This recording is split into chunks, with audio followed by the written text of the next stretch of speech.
Tallahassee, Florida, July 24th, 2020. A girlfriend and her baby get dragged into a murder getaway drive from Florida to Alabama. Members of the Tallahassee Police Department are dispatched to University Courtyard Apartments. Upon arrival, officers locate a 2006 white Honda Accord bearing an Alabama license plate. The white Honda Accord is crashed into a black Kia Sport utility vehicle bearing a Florida license plate.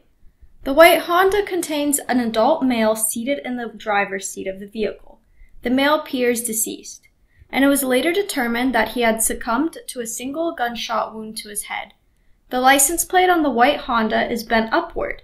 It appears that someone made a quick attempt to remove the license plate and failed. In canvassing the area, the crime scene officers locate two .22 caliber pistols, body armor, documents, hat, and packaged cannabis. Items are located in a wooded area near South Monroe Street and appear to have been hastily discarded. Some of the items are covered with what appears to be blood. Located near the scene are spent .22 caliber casings as well as one unspent round of rifle ammunition. Members of the Tallahassee Police Department Violent Crimes Unit assume the investigation. It is discovered that the white Honda belongs to Jacob Davis from Dothan, Alabama. The black Kia is found to be associated to the deceased victim, the victim who is dead in the other vehicle, the white Honda. After search warrants for the vehicles are obtained and executed, detectives locate the victim's phone inside the Kia. The victim's phone is processed, and it reveals that the victim had arranged to meet with a person utilizing a phone with a 334 area code, the area code for Dothan, Alabama. Detectives determined that the number belongs to Jacob Davis. Detectives also determined that a phone with that phone number was geolocated in an area of the murder when the murder happened. 2 days after the murder, on July 26, 2020, detectives traveled to Houston County, Alabama, in an effort to locate and interview Jacob Davis. With the help of local law enforcement, they are able to set up an interview with Jacob, who is dropped off at the Houston County Sheriff's Office by his mother. During the interview, Jacob implicated his friend, known as Z. Zatoriyan Gould did not talk to the cops. Jacob did. But also, Z had a girlfriend with whom he shared a child. This is the lady, Jillian. So let's get back to Tallahassee. July 24th, 2020. Jillian has a boyfriend, known as Z, and she had a baby with him. She and Z and their baby, along with Z's friend Jacob Davis, are visiting Tallahassee. But Z and Jacob have bad intentions. They want to rob a drug dealer. A murder ensues, and all four quickly leave the area on their way to Alabama. In this deep dive, we look at the investigation into this murder. Be sure to join us for this getaway. Now you know the facts of the case. The trial was March 8th through the 10th, 2023, so very recent. And today we are looking at the last day of trial, which includes the testimonies of Jacob Davis and Sergeant Christopher Corbett, TPD, the cell data expert. Representing the state are Brittany Fox and Joe Gilday. Representing the defense are Joe Bodiford and Cannon Cohens. The defense didn't call any witnesses. You will also see the closing argument and a reading of the verdict, as well as the sentencing. Let's begin. All right.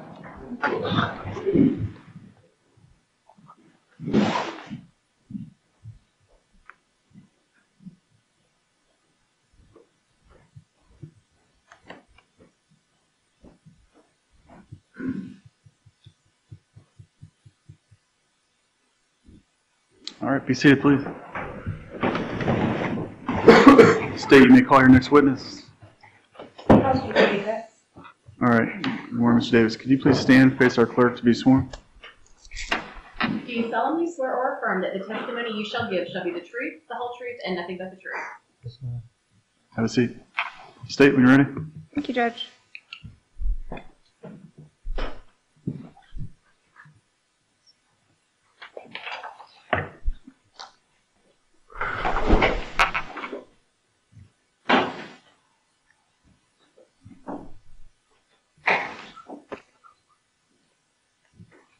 Good morning. Could you please state and spell your name for us? Jacob Davis. How How do you spell that? Jacobdavis. All right. And Mr. Davis, you're Mr. Gould's co-defendant in this case. Is that correct? Yes, ma'am. All right. You look like you're in some jail clothing. Are you currently serving a life sentence for your involvement in this case? Objection leading. Ruled. You can answer. Yes, ma'am. Did you take a plea to second-degree murder and armed robbery with a firearm? Objection leading. Ruled. Yes, ma'am.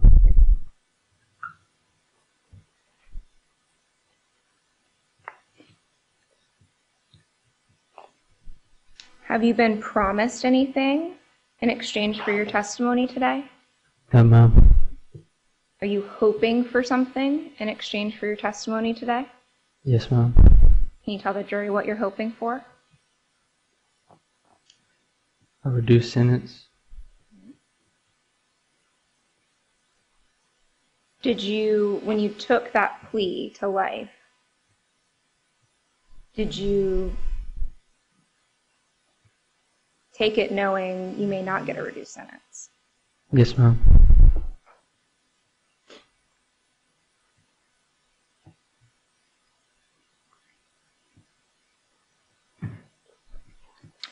How do you know Zatoriyan Gould?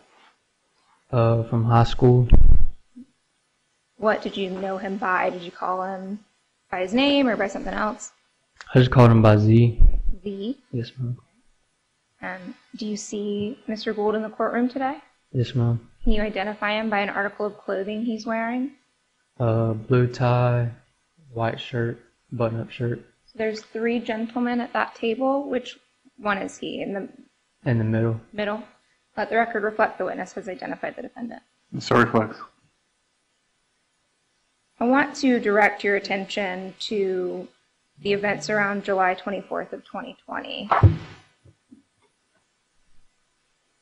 Had you previously, prior to July 24th, made a trip down to Tallahassee with Mr. Gould? Yes, ma'am. When was that? I'm not sure of the day. Okay. Was it close in time to the 24th or like a long time away? Couple weeks. Prior to the Yes, 24th? ma'am. Okay. And what was the purpose of that trip, that first trip? To pick up drugs. Right. What kind of drugs? Marijuana. Who were you going to pick him up from? Tune. Did you know him by Tune or another name? I knew him by Cal. Cal, like C-A-L? Yes, ma'am. Right. How did you know Tune or Cal? Through Z. All right. Is it okay if we call him Tune? Yes, ma'am. All right. You knew Tune through Z. Yes, ma'am. And so you went to pick up drugs. What was your... Is that something you and Z did together? Objection leading. Ruled. Just that I've only done that one time with him. All right. Who drove down to Tallahassee that first trip? I did. Why? To pick up drugs with Z. Why did you drive as opposed to Mr. Gould? 'Cause Z didn't have a vehicle. You did? Yes, ma'am. What kind of car did you have? Honda. What color? White. And whose weed was it going to be after you got it from Tune? Z's.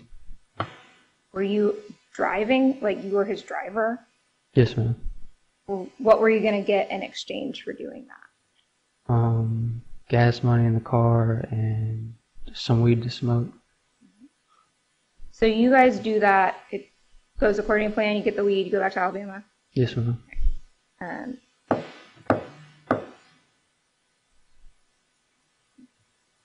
You said a short while later you go back to Tallahassee. Objection leading. You go back to Tallahassee a short while later? Yes, ma'am. All right. So I want to direct your attention to July 24th. Is it okay if I call that the second trip? Yes, ma'am. Is that accurate? Was that the second trip? Yes, ma'am. Okay. So what was the idea behind the second trip to Tallahassee on the 24th? Well, I was just supposed to be dropping Z off, and then I was supposed to be going back home but it was really late in the day, so I just ended up spending the night. What were you dropping Z off for? To stay the night because Jill and his kid was there. Okay. So was were you going there to get drugs again or some other reason? I was not going to get drugs, no ma'am. All right.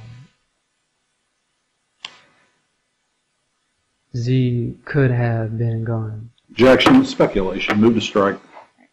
Grant. Did you know why you guys were going down to Tallahassee again that time? No ma'am. Did Z tell you anything? Like, hey, I need to go get drugs from this guy again. Objection, leading. Overruled. No ma'am. Okay. But you end up staying there because it was late. Okay. Yes ma'am. So what happens the next morning? So is this the morning of the murder? Yes ma'am. All right. So you wake up. Tell us what happens. I wake up, it was really, really early. Z asked me to use my car to go to Chick-fil-A. Him and Jill went, and after that, he woke me up and gave me my keys. It was in the afternoon around sometime, and I woke up and we just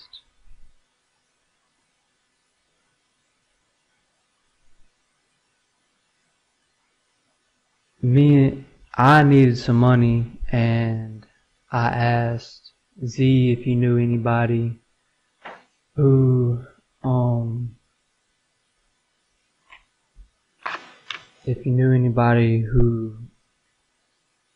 in Florida, and he said no, not really, but he said Jerk does. So I asked him if he could ask Jerk if he knew anybody that we could rob. All right. Are you from Alabama? Yes ma'am. Prior to that other time coming down to Tallahassee with Z, had you ever been to Tallahassee before? No ma'am, that was my first time. Right. So were you familiar with the area? No ma'am. Were you familiar with like anybody you could get weed from? No ma'am. All right. You mentioned someone named Jill. Who was that? That is Z's baby mother. Did she drive down with y'all? No ma'am. All right. How did she wind up there? With her car. Is she from the area? Well, I mean, why was she there? She does have family that lives in Tallahassee. I'm not sure what part. She was there with her separate car. Yes ma'am. All right. And you said that you asked Z to ask Jerk. Who's Jerk? I'm not sure who he is. It's one of Z's friends. All right. And he was at the Airbnb too? Yes ma'am. Okay. And you said you wanted money, and so you said something about you asked you about a robbery? Yes ma'am. Okay. Can you talk to the jury about what your idea was? Well, at first, because it was just me, I just wanted to get him to be able to put the weed in the car so that way I could scale it out on a scale and then just drive away without any harm being done. All right. How does Z get involved in this? Well, because I wasn't familiar with the area and I wasn't familiar with the people who I was associating with, and he knows them and has connections with them. I didn't want to go alone, so I asked him to come. And at first he didn't want to go, but then he came around and we ended up both going. Okay, so you say he came around. What happened? And something happened to make him come around? I mean, did you force him? No, ma'am. All right, so what changed? I'm not sure. I just know that Jill was in the room So he went in the room and he was speaking with her. I don't know what about, but I don't want to speculate anything. So All right. And so after he came out of the room, what did he say? he just said that he would go with me. All right. Did the plan change from there? Yes, ma'am. How did the plan change? A gun was involved, bulletproof vest. I was to sit in the car and distract Mr. Whitworth. Did you know him as Mr. Whitworth then? I didn't know him at all. Did you know what his name was? No, ma'am. All right. And I was supposed to distract him while Z came around with a gun and pointed a gun in his face. But the gun was to scare him so that way he would not try to run or drive away, or it was just supposed to be a grab and go. All right. Do you remember whose idea it was for Z to have a gun?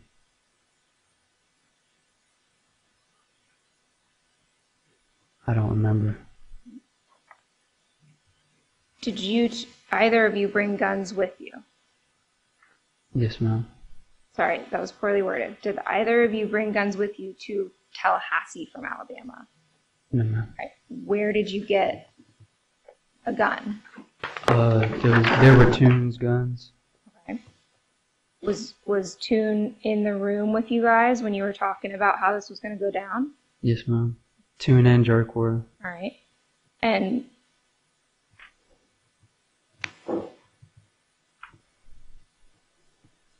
what does pie mean? Somebody that's pie. Sweet. Okay. Were you looking for somebody that was pie to do this deal from? Yes, ma'am. All right. So when you say sweet, can you explain to the jury what you mean in the context of a drug rip? Can you rephrase? So in the context of it, when you're going to go steal drugs from somebody and you're looking for somebody that's pie, what does that mean? It just means that someone who won't really put up a fight, or it just be easy to get it and go. Use no force. Just an easy robbery. Someone who's not going to fight back. Yes, ma'am. All right. Was that something you specifically asked Jerkins to find? Yes, ma'am.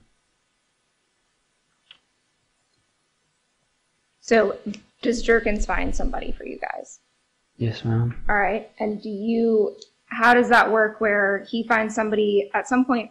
I'm assuming you guys are talking to the guy, right? All right. How does that play out?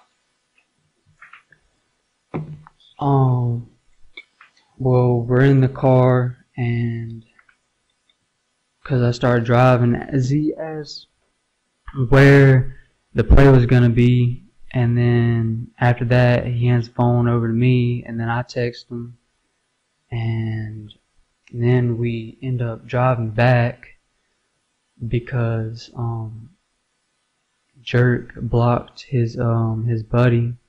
And then so I gave Mr. Tyler Whitworth's Jerk's number so that way he could communicate with him. And then we ended up driving back to the location. Okay. So talk to me about Jerk.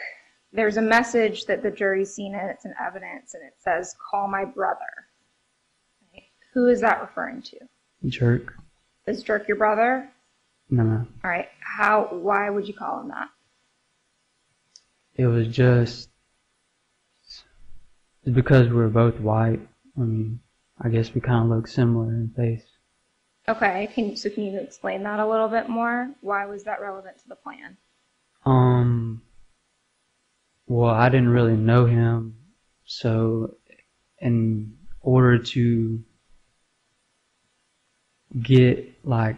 for me to talk to him and everything and make it seem more real that we were actually going to buy the weed, he just used me as like his brother.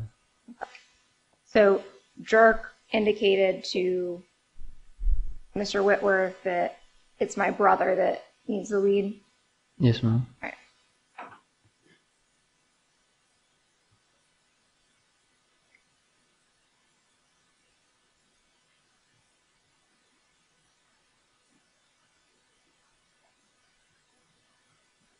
Okay, so you say you leave the house. Do you leave the Airbnb twice?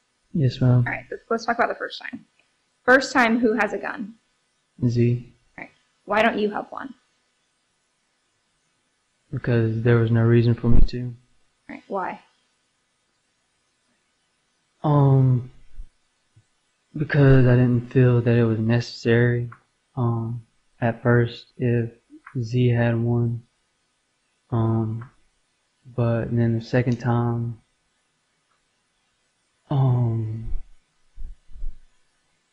Mr. Tyler Whitworth he said that he was ready for anything. So I thought that he might have brought a gun just in case, because he might have thought that we were actually going to try and rob him. So the second time I did bring a gun. All right. So that was Jerk blocks Tyler off Snapchat. Oh, his Jerk blocked his buddy. Okay, Tyler's buddy on Snapchat. And then Tyler reaches out to you. Yes, ma'am. Right. Because Tyler has, whose number does Tyler have? Who's communicating? Tyler has my number. So he reaches out to you. I mean, what happens when he reaches out to you after Jerk blocks his buddy? He just says that he's ready for any funny business, that he's really not on that type of stuff, that he's just ready for anything. Okay. So you and Z decide to go back to the Airbnb? Yes, ma'am, because Jerk blocked Tyler's buddy, so he said he didn't really want to do it anymore, and I said I don't understand why he would block him, so I told him to give him, so I gave him Jerk's number. Jerk said, I really don't want to do it anymore. No, Tyler Whitworth said that. Okay, so Tyler Whitworth was getting spooked. Yes, ma'am. All right. So you guys go back to the house. It's you and Z that go back in the Airbnb? Yes, ma'am. All right. And what's the confrontation? Is it a confrontation with Jerkins? Objection leading. Overrule. No, ma'am. No? Are you mad at him? Are you yelling at him? What are you doing? Objection leading, Your Honor. Overrule. I'm just confused as why I asked him why he blocked him. All right. Is that sorted out, the blocking situation? Yes, ma'am. All right. How is it sorted out? I guess he gets in contact with his buddy and unblocks him and explains himself. So then now are you and Z leaving for the second time? Yes, ma'am. All right. And at this point in time, who has a gun? Oh, we both do.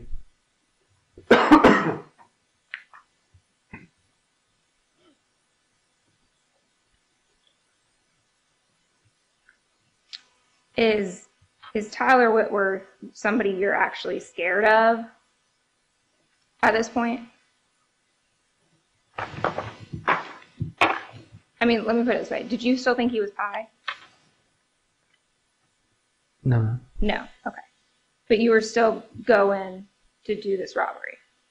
Yes, ma'am. All right. And Z was still going to do this robbery? Yes, ma'am. All right. Did you have a bulletproof vest?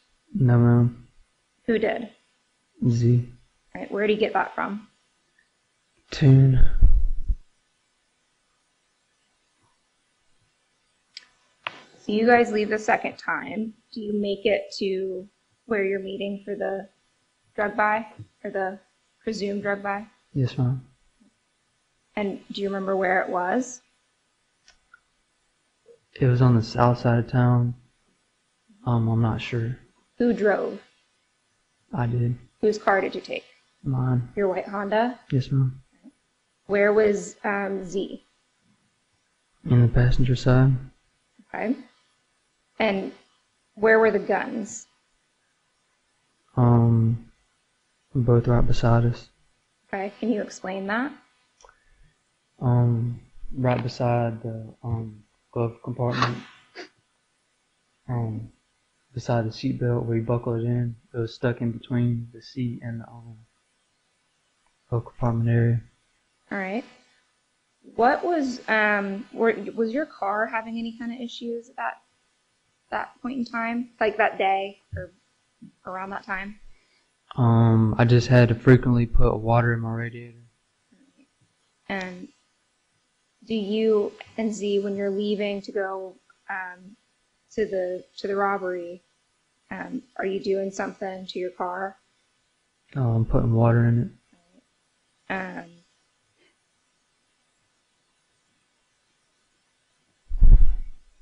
Do you have, or did you get some kind of a blanket from inside the Airbnb? Yes, ma'am. And talk to us about that. yes, ma'am. Whenever I went inside, at first I walked out with the gun behind my back, and then I had to go back in and grab a blanket and wrap it around the gun, and then put it in the car. Why did you have to go back in and wrap it in a blanket? Because there was a camera on the front of the Airbnb. Who pointed that out to you? Zatoriyan or Z.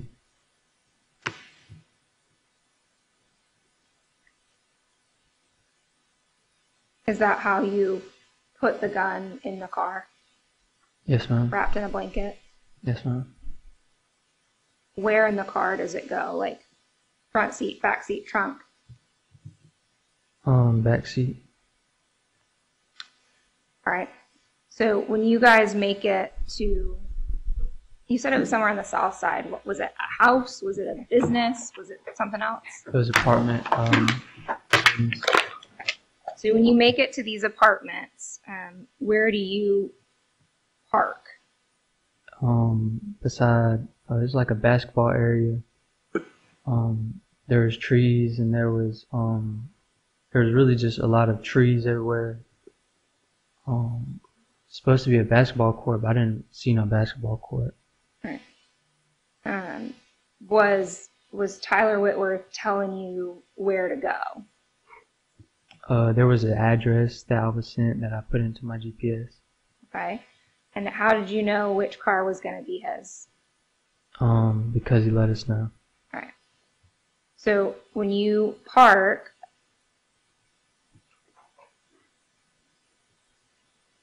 which direction are you parking? Where do you pull in? You say you pull in the basketball court area? Yes, ma'am. All right. Where are you in relation to Tyler Whitworth? Right beside him. All right. Are you nose in, hood out, something else? Objection, Judge Lee. Overruled. Nose is in and his is out. Okay.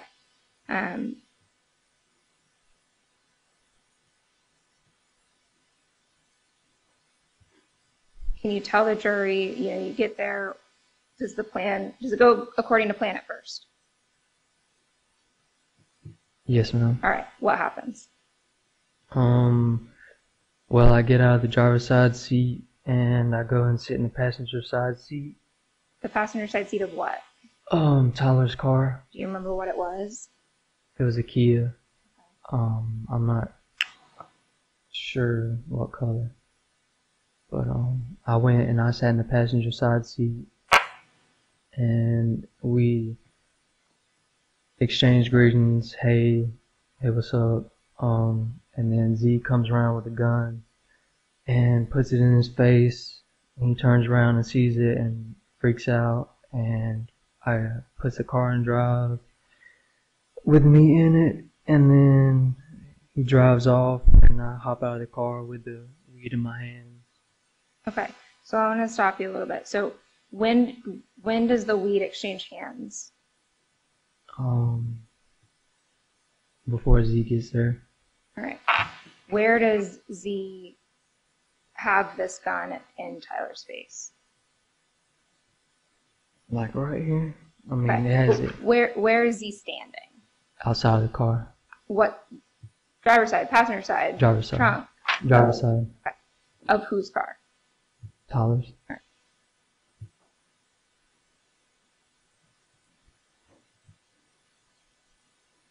right. And is that when Tyler Whitworth starts to freak out? Yes, ma'am. When he sees the gun? Yes, ma'am. Where was your gun? In the car. So you say he starts to freak out and tries to drive away. Yes, ma'am. All right. What happens from there? Well, I'm still inside the car with the weed in my hands, and he drives off, and he almost runs into a pole. So then Z runs in front of my car, on the passenger side area, still in front of the car. And then so I jumped out of the car, and then he backs up and then turns around and then runs into my car, trying to hit Z. And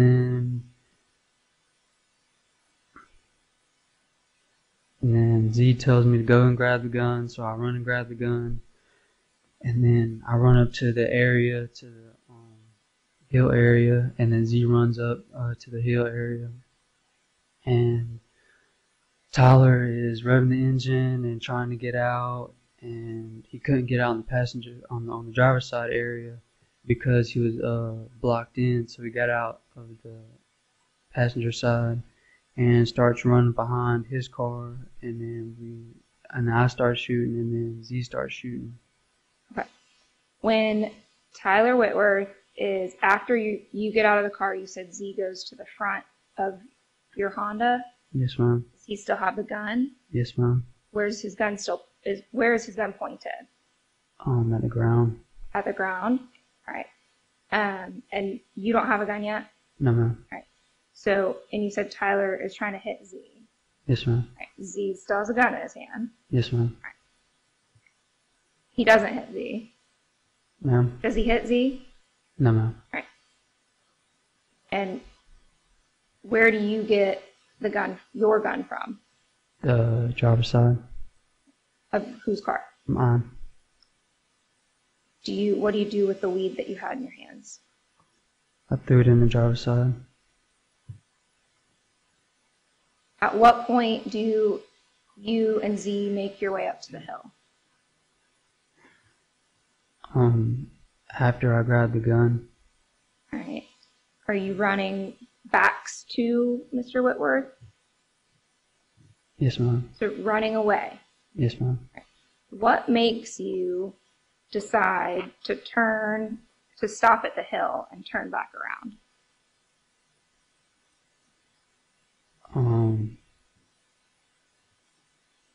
I mean, my car, everything was left there. My driver's door was open. I just didn't want to leave my car there. All right. So, I mean, a robbery had just taken place, and I just didn't want to leave any evidence there. okay. So you decide to turn back around, but you still have your gun with you? Yes, ma'am. And does Z still have his gun with him? Yes, ma'am. All right. And where are your guns aiming? At Tyler. Right. And where is Tyler? He's running behind the car. All right. Not at you guys. He's running to your car. Yes, ma'am. And you said, who shoots? I do. You shoot first? Yes, ma'am. Does Z shoot? Yes, ma'am. Do you remember how many times you shot? More than once. Do you remember how many times Z shot? More than once. Do you remember if you had any issues with your gun? My gun did jam. It jammed? Yes, ma'am. All right. Do you remember when? Not sure. Okay. So when your gun jams, I mean, why do you guys decide to stop shooting and leave? What happens?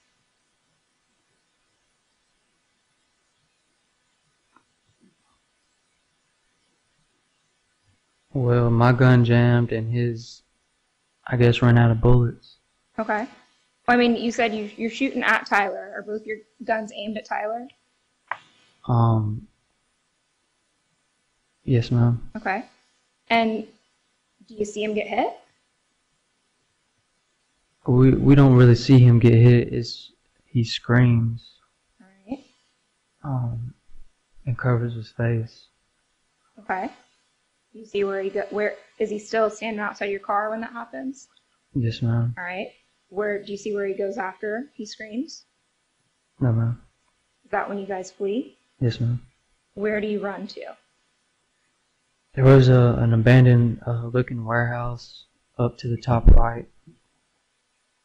How'd you happen upon that? We just were running, and it was the first thing that we thought that we could just dump all of our stuff at. All right, and you're saying we. Are you guys having discussion? Like, oh my God, what just happened? What do we do? No, ma'am. No. Okay. So you both just kind of decide to run at the same time? Well, Z runs and then I run. All right. And the jury's seen pictures of this wooded area. It's kind of off the beaten track. How do you find it? The abandoned area. Mm-hmm. We were just running and we just seen it and stopped. I mean, there was no discussion or anything. All right. So when you get to that wooded area, what do? We toss our guns in the woods. All right. You're saying we. Tell me what each of you do. I mean, well, Z throws his gun and then I throw my gun. All right. At that point in time, did you have your phone? Yes, ma'am. All right. What happens with your phone? I give it to Z. Why? So he can call a ride. So he could call for a ride? Yes, ma'am. And what do you do? I run back to try and get my tag and my papers. Okay. Like your registration papers? My registration papers and the weed. And the weed. Yes, ma'am. All right. And I don't know that I asked you this, but you mentioned like you needed money, so you decided to do you wanted to rob somebody for weed. Can you explain to the jury how that would work? Like you're not stealing money, you're stealing weed, right? What was the plan after you got the weed? We were gonna take it back to Toon, and Toon was gonna buy it. Okay. So you were gonna sell it. Yes, ma'am. All right. Would you get money in exchange for that? Yes, ma'am. With Z, was he gonna get a cut? Yes, ma'am. Did you guys decide who was getting how much? No, ma'am. All right. So you give Z your phone, you run back. When you run back, what do? Run back to the car, run back up. Run back to the car. Well, at first I tried to, I got the papers and the weed, and then after that I tried to take my tag off, but it wouldn't work. So I ran back up to the abandoned building. When you get back to your car, is Tyler there? Yes, ma'am. Where is he?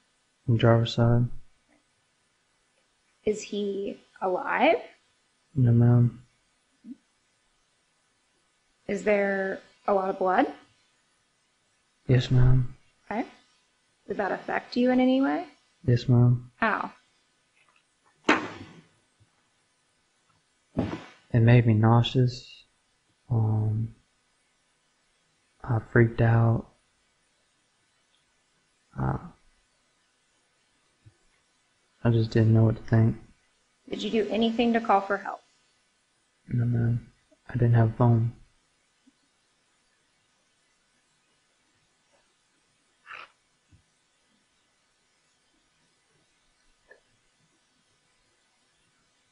Did you ever hear the horn going off?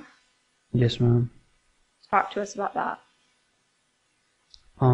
That was before I went back to the to get my stuff. All right. So you heard the horn Yes, ma'am. of your car. Yes, ma'am. All right. When you got back to your car, did you still hear the horn? No, ma'am. So you said you tried to take your tag off. That's an Alabama tag. Yes, ma'am. Were you able to do that? No, ma'am. All right. Why not? Because they were screwed in. You didn't have a screwdriver with you? No, ma'am. All right. So what do you do after that? I run back up to the abandoned building. All right. Was there any conversation between you and Z? You know, you give him your phone. Is there any conversation about what you're going to do when you run back, before you run back to the car? No, ma'am. Okay. I mean, what's the plan? He takes your phone to call a ride. Are you thinking you're going to ride back with him? Yes, ma'am.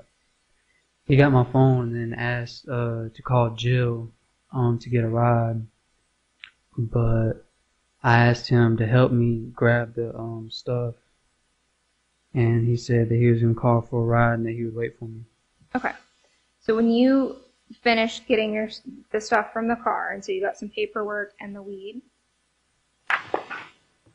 Yes, Okay. ma'am. Okay. So you run back to where you left Z. Yes, ma'am. Is he still there? No, ma'am. All right. What do you do with the paperwork and the weed? I throw it where the guns were. Were you wearing what were you wearing? I was wearing some white shoes, gray sweatpants, gray hoodie, and a pink hat. Okay. Do you remember what brand the hat was? Nike. All right. What was Z wearing? A black hat, a gray hoodie, black pants, and Air Force Ones. All right. When you say black hat, was your Nike hat, what kind of hat was it? Nike. Like a baseball hat or something else? Similar to mine. Okay. What was your hat? What kind of hat was your hat? It was just a regular hat, just the kind of like on the back. It's not like a Velcro hat. There's one that you had to adjust with the... Did it have like a front bill that sticks out like a baseball hat? Yes, ma'am. All right. And you said what was Z wearing? A gray hoodie with white Nike checks on it, and black sweatpants, and a white Air Force Ones. Okay. Did Z have a hat on? A hat? A hat. Yes, ma'am. Okay. What kind of hat was he wearing? Just that. I mean, there's a black hat. Okay. I don't. Same as yours with a brim on it? Okay. Do you remember if you had your hoodie up over your head or down? No, ma'am. Me? Right. I didn't have my hoodie up. Okay. Did Z? Yes, ma'am. He had his gray hoodie up over his head? Yes, ma'am. All right. So you get back. Z's not there. What do you do? I threw my stuff in the where the guns were. And so I'm looking around, and I'm really looking for him, trying to figure out where he went, where he might have went. Maybe if he was hiding somewhere, waiting for a ride or something. I called out for his name, but he wasn't there. So I ran across there was like a school or some kind of grounds. It looked like a school, but it was some kind of ground. It was something, but I ran across the street, and there was some lady, and she picked me up in a green truck and drove me to the Airbnb, or down the road from the Airbnb. Did you know this woman? No, ma'am. I mean, how did you flag her down? Yes, ma'am. How did you know how to get back to the Airbnb? I used her phone. You knew the address? No, ma'am. All right, so how did you know how to get back? Well, I didn't know Jill's, I didn't know how to get back, and Z didn't have his phone, so the only way for me to get up and figure out the address was to, have Bailey get up with Jill and, get the address, and that's how I got the address. You said Z didn't have his phone. What happened to his phone? He didn't bring it. He didn't bring one the whole time? Good answer out loud. No, ma'am. All right.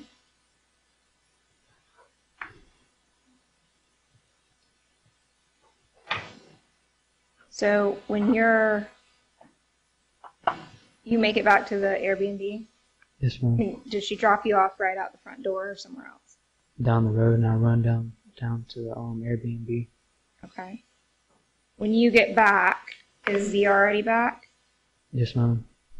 Okay. And what is the conversation like? What happens when you get back? He runs out and says, "Bro, I was looking for you." And then I'll go into the house and I say that I had to grab all my stuff. And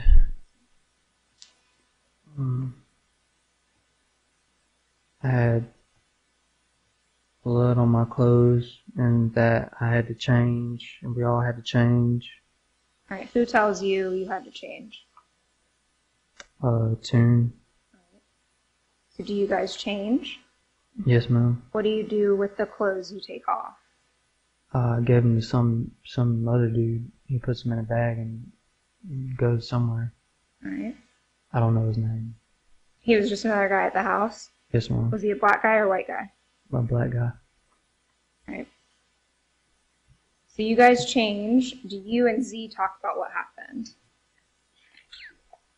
I don't remember.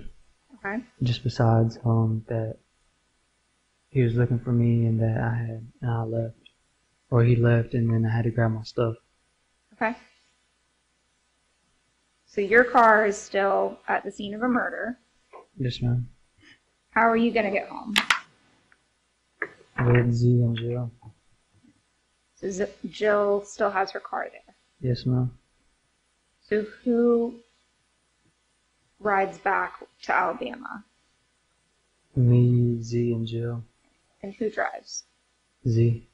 Z drives back in Jill's car? Yes, ma'am. All right. Is there any conversation on the way back to Alabama about what happened? Well, he is crying and he just asked me, he's like, "Did I aim down the sights?" And I said no. And then I asked him if he did, and he said yes. All right. So Z asked you if you aimed down the sights. Yes, ma'am. All right. And what was your response? I said no. Okay. And he said yes. You asked him the same question. Yes, ma'am. He said yes. At that point, did you have your phone back or did Z still have it? I had my phone. Okay. And what happened to your phone on the way back to Alabama? Well, I had to take my SIM card out because he was afraid that the police would track us back to wherever we were going. Okay. Who was afraid? Z. Did he tell you to take it out, or is that something that you wanted to do? He told me to. And did you? Yes, ma'am. You remember where? It was right before we left, but around the time that we were in Mariana, we stopped at a gas station. And I put my SIM card back in, and I tried to call some family and friends, and they didn't answer. And so, but when he got back in the car, I told him that I tried to call, and he told me to take it out and throw it away in the trash can. Did you? Yes, ma'am. And you guys headed back up to Alabama. Yes, ma'am. Did you guys have a plan for how to get out of this after you were back in Alabama? Well, they had discussed that they were going to ask Toon for some money and that we were all going to go on a run. All right, who's they had discussed? Jillian and Z. All right. Were you guys supposed to meet up at a certain day or time? No, man, we're all just I was originally supposed to ride with them back to Z's house. All right. Did you? No, ma'am. Why? Because I didn't want to. I wanted to go see my family. All right. So did they drop you off somewhere? Yes, ma'am. Okay. And Z was still driving? Yes, ma'am. All right. Where did he drop you off? My grandma's. Where is that? What city? We don't need the address. It's Taylor, but it's Dothan. Dothan, Alabama? Yes, ma'am. All right. And where did Z live? In Enterprise, Is that about how far away from each other is that? 45 minutes. Right.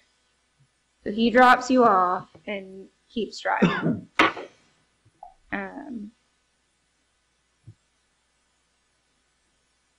Is there ever a conversation about talking to police or not talking to police?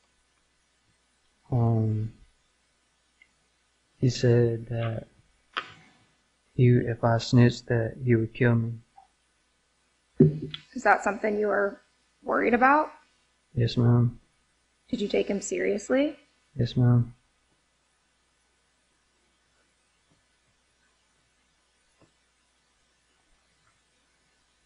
Did you tell him you wouldn't snitch? Yes, ma'am. Did you snitch? Yes, ma'am.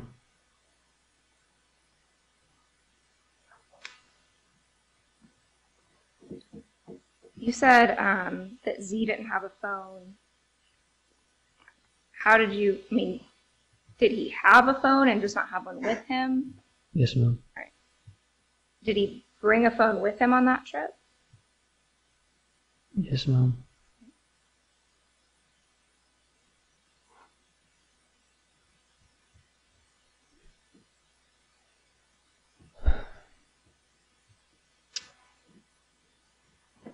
Do you end up 2 days later talking to some investigators from Tallahassee Police Department? Yes, ma'am. Do they haul you in handcuffs? No, ma'am. How did that come about that you walked into a police station to talk to them? Well, my stepdad is law enforcement, and they got in contact with him, and well, apparently they knew that I was over at his house, and so they told me that I need to come and talk to them. So I turned myself in. All right. Were you under arrest at that point? No, ma'am. So they put you in handcuffs? No, ma'am. Did they read you your rights? Yes, ma'am.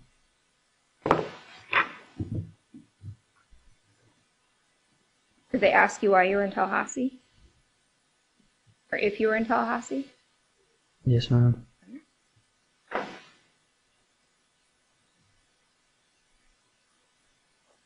Were you truthful with them during this first interview? Not completely, no, ma'am. Fair to say you left a lot out. Yes, ma'am. And most of the stuff you left out, did that relate to your involvement? Yes, ma'am. Did you identify Zatoriyan Gould as your co-defendant during that interview? Yes, ma'am. All right. They showed you a photo lineup and you picked him out of the lineup? Yes, ma'am.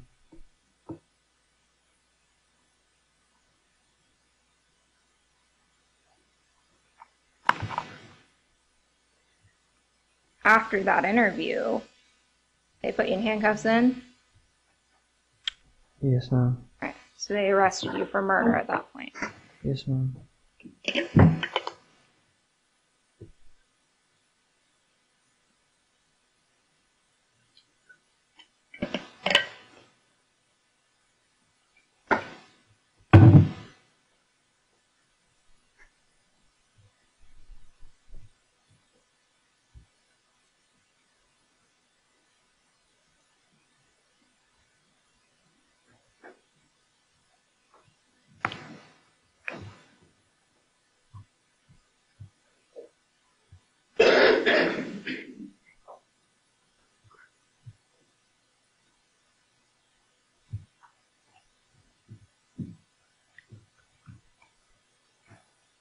I'm going to try to show you some photos that have been admitted into evidence.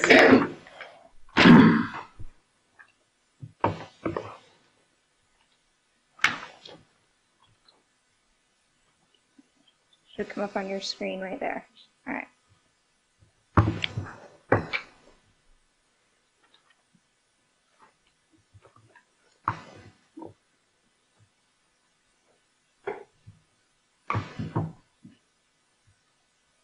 I'm publishing 3A.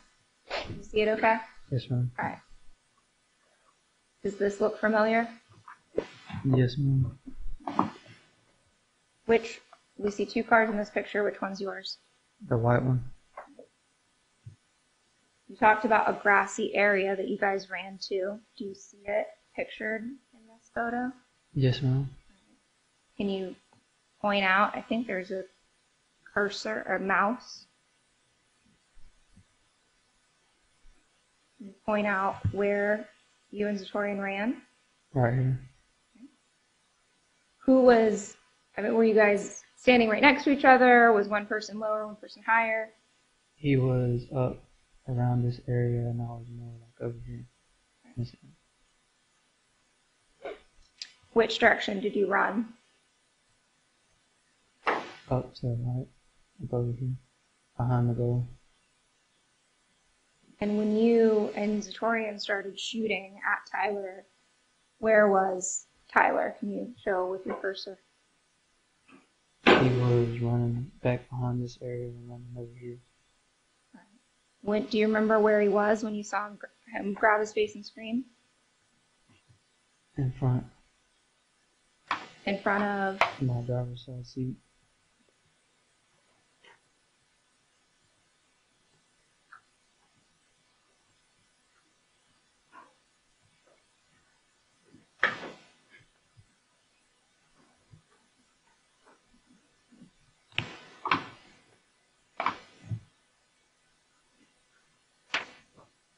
Publishing 55A. So,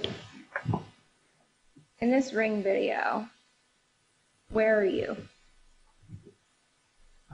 In front of my car. And where is Zatoriyan? Walking down the path, concrete path.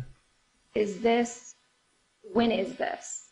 Like time frame, you talked to us about 2 times you left the house. The first time and the second time. This is the second time. Okay. So you had already left the house once. Yes, ma'am.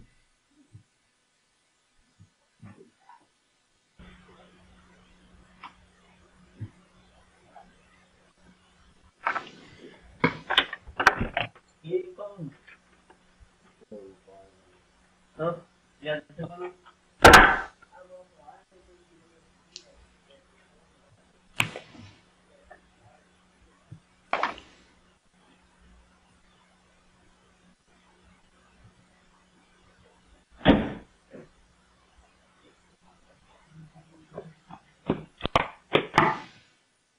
That's you? Yes, ma'am. Do you have a gun? No, ma'am. Are you about to have a gun? Yes, ma'am.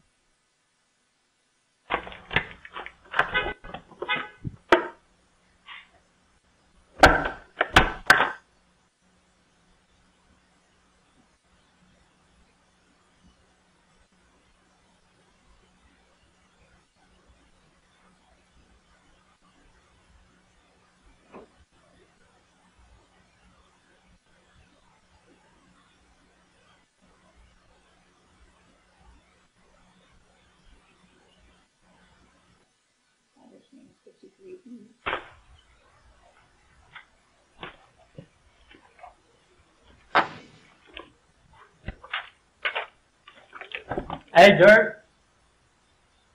Hey, you got like a gallon of water? Yeah, 'cause my coolant, my water reservoir thing got nothing in it. It's overheating.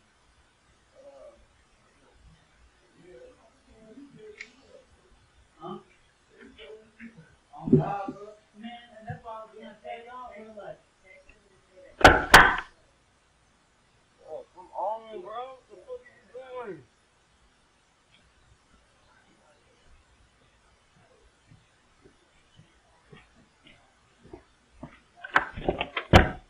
Hey, bro, come on, bro.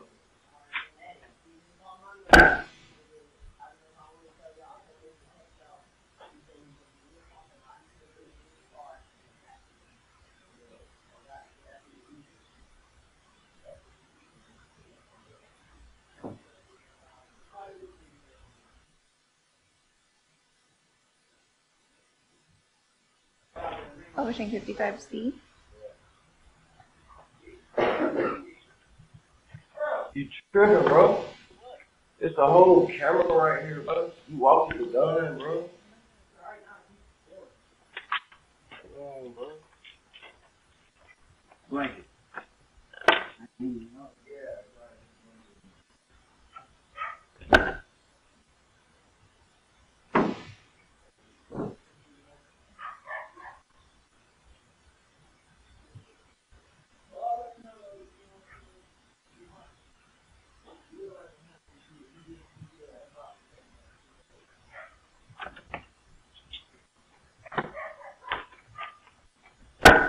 Where's your gun now? Inside the blanket.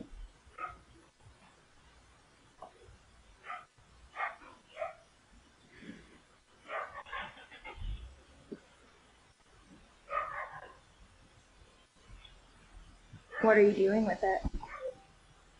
Put it in the back seat. So does the gun start in the back seat? Yes, ma'am. When does it come up to the driver's side?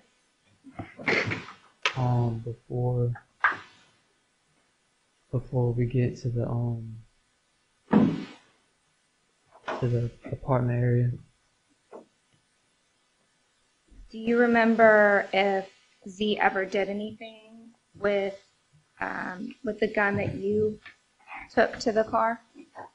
Yes, ma'am. All right, talk to us about that. He grabbed it from the back seat and was messing with it, cocking it, making sure there was bullets in it. All right, did he do the same thing with his? Yes, ma'am. Are you that familiar with guns? No, ma'am.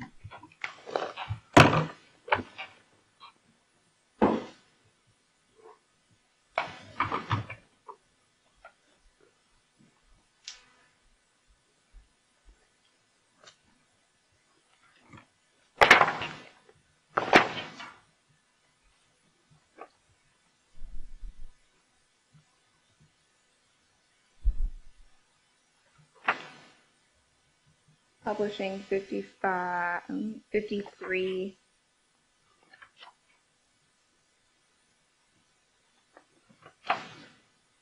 M. Did Z ever tell you what he did with his shoes? No, ma'am. Did Z ever tell you what he did with his hoodie? No, ma'am.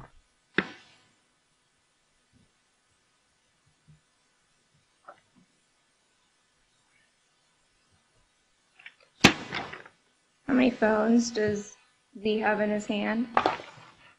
2.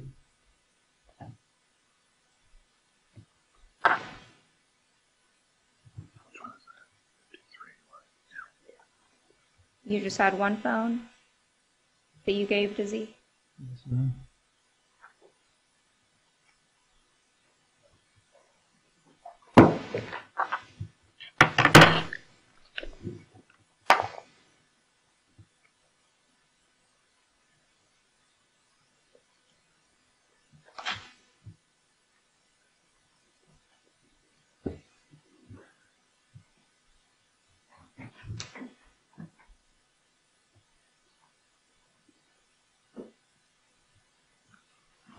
Do you remember how much weed you were trying to buy? Or I say buy, but you weren't really ever going to buy it, were you?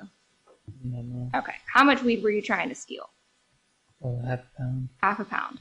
What would be the value that you could sell that for? What amount of money would you get from that? $1,600. $1,600?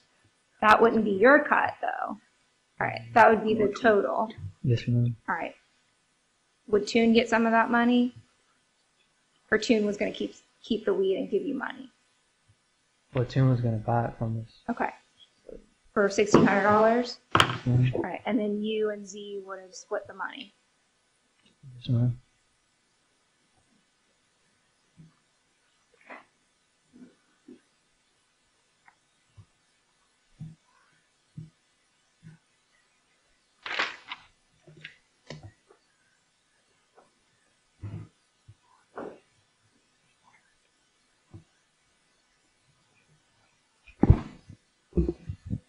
I don't have anything further at this time. Defense, Cross? I do, Judge, but I'm going to need a minute to prepare based on everything that's come out this morning. Would you mind a maybe 10-minute comfort break? Okay, let's do it. We'll take a 10-minute break, and ladies and gentlemen, just remind you not to discuss your opinions or thoughts on the case or this case at all, and we'll meet back here in 10 minutes.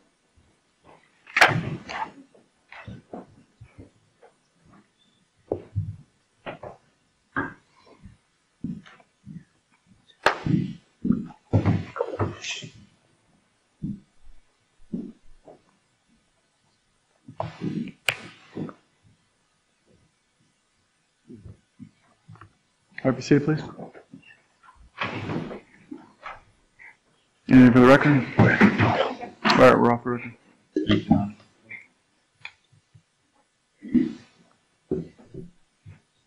All right.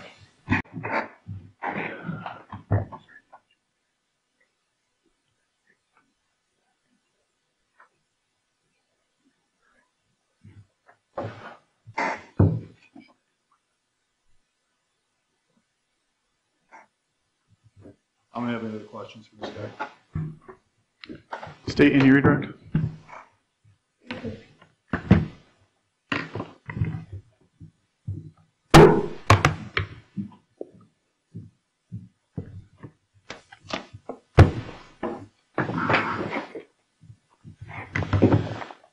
You want us to move the podium back, Ms. Locks? Fine. Mr. Davis, have I ever told you to say anything specific? No, ma'am. What have I told you that you should tell this jury? Nothing. Nothing? Have I told you? The truth. I mean, tell me the truth. Tell them the truth, yes. When we met on Tuesday, you and I had never talked about the facts before, right? That was the first time you and I sat down and gone over your testimony, right? Yes, ma'am.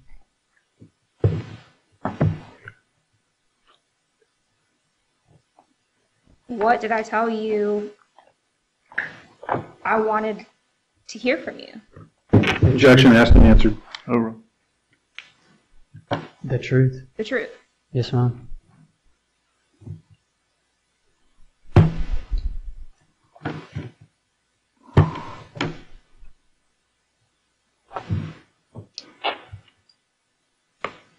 The original idea that you came up with, what was that idea with this drug deal? What was the original idea that you came up with before you guys left the Airbnb? Well, just by myself or for the both of us? Well, walk me through it. Walk us through the process. So you had the idea, hey, jerk, you know anybody that can, whatever, right? Yes, ma'am. What at that point in time, what was your plan to do? Just to get the drugs from him, get it in the car, and scale it out, act like I was scaling out, and have my car still running, but it would be in drive and not in park. So that way, whenever it got inside the car, I could just drive off. Right.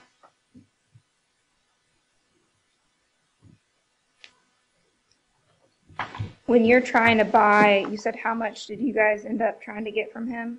Half of a pound. Do people usually hand over a half a pound of weed into somebody else's car and let them weigh it? No, not typically. All right. So, were you trying to see if anybody wanted to go with you? Yes, ma'am. All right, why?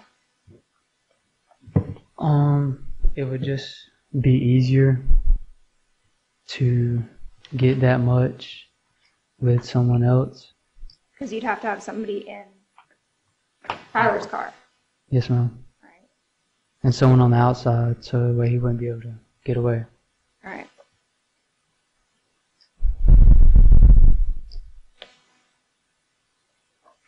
And Z agrees to be that person on the outside. Yes, ma'am. Mr. Bodiford went through a lot of your prior statements, right? And that's fair. Yes, ma'am. Even in that first statement with law enforcement, I mean, you weren't getting any deals then, right? No, ma'am. You told them that Z was at the window with a gun Yes, ma'am. and that you were in the passenger seat of Tyler's car, right? Yes, ma'am. And that you took the weed, right? Yes, ma'am. That's the same thing you told Investigator Lewis, right? Yes, ma'am. Objection to leading, Judge.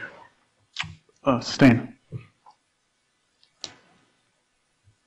Did you also tell that to Mr. Bodiford during the deposition? Objection leading, Your Honor. Sustain.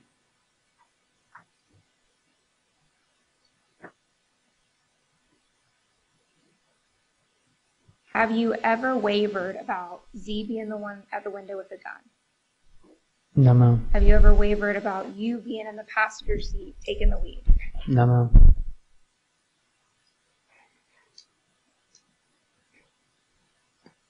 Have you ever wavered about Tyler Whitworth trying to drive away? No, ma'am. About Tyler Whitworth trying to hit Z? No, ma'am.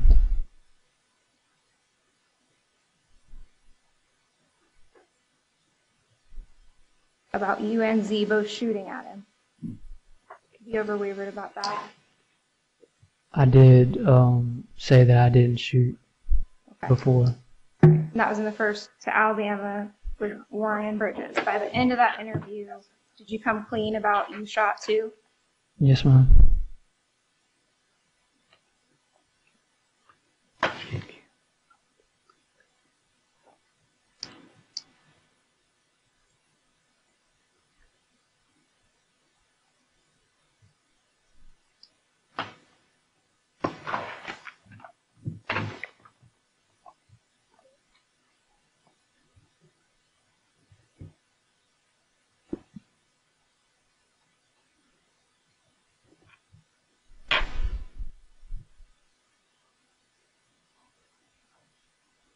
Where did you and Z run? Which direction?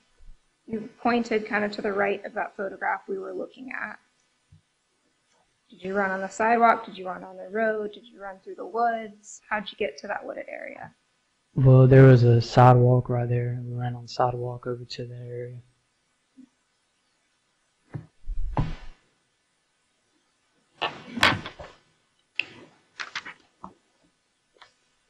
Have you had a conversation with your attorney about not being subpoenaed by the state for your testimony today? Did you talk to him about that? How we haven't given you any kind of subpoena? Objection beyond the scope. Overruled. I haven't. I didn't give you, you weren't ever served with a trial subpoena from the state of Florida to be here today, were you? No, ma'am. That means anything you say under oath can be used against you later if needed, right? Yes, ma'am.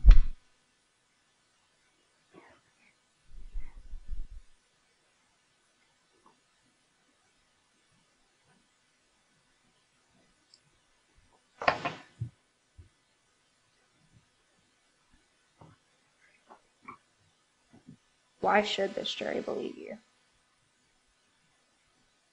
I have said a lot of things that are incriminating, not only for Z, but to myself.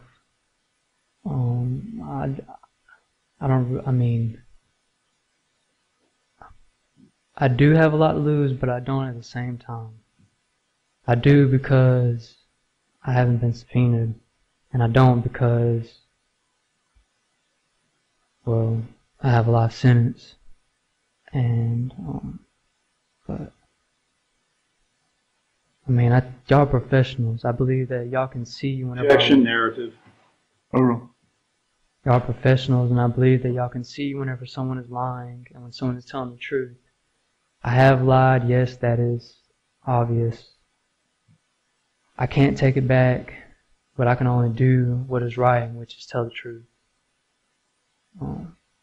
I know that I have told the truth here today, and I believe that y'all should believe me.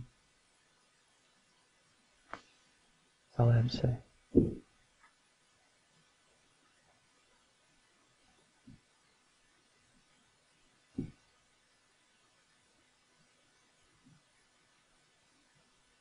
If Zatoriyan hadn't agreed to go with you,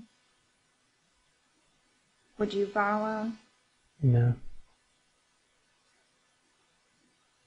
Did anyone other than Zatoriyan go with you too? Go with you? No, ma'am.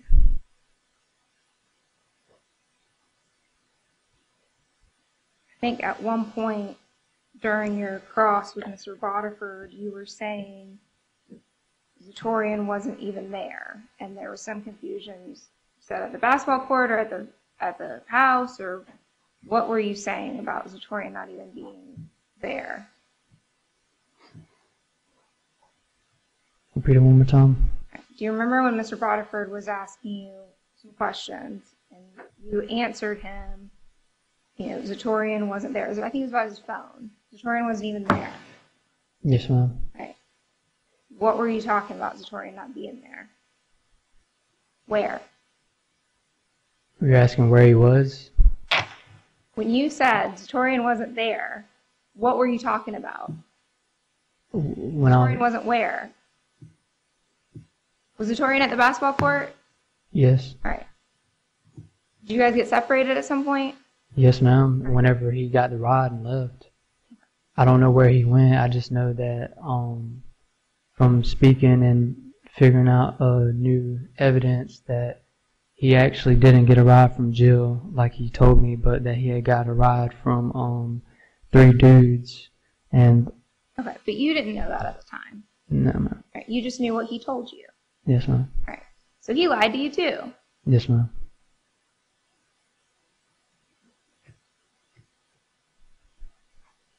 Did you take accountability for your role in this? Yes, ma'am. Did Z have a role in this too? Yes, ma'am. How long were you and Z friends? I've known him since I was in 9th grade. But in 9th grade, we both went to the same old junior high school. It was a junior high school because 9th grade was separated from the 10th and 11th and 12th.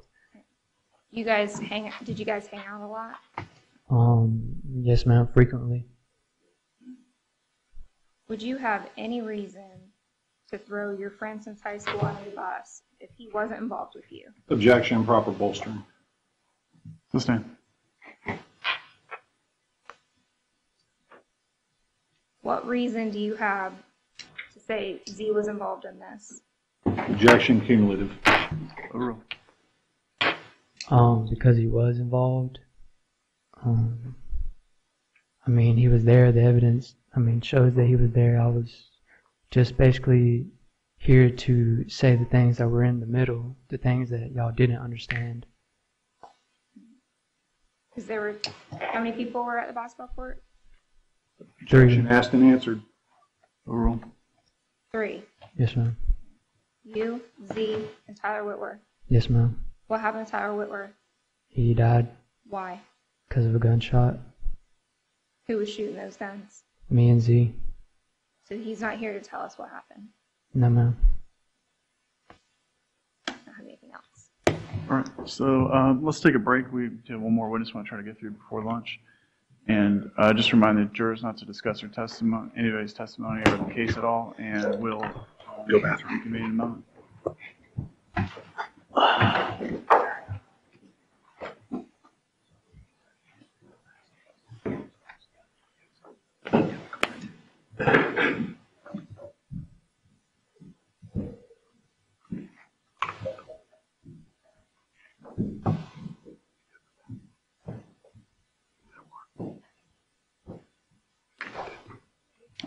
Please be seated.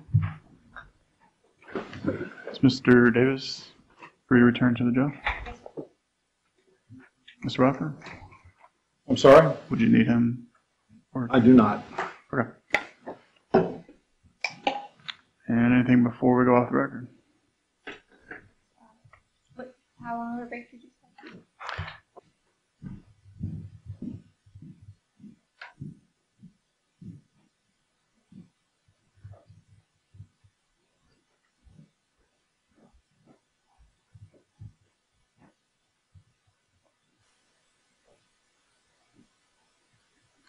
Well, the computer is deciding to work or not.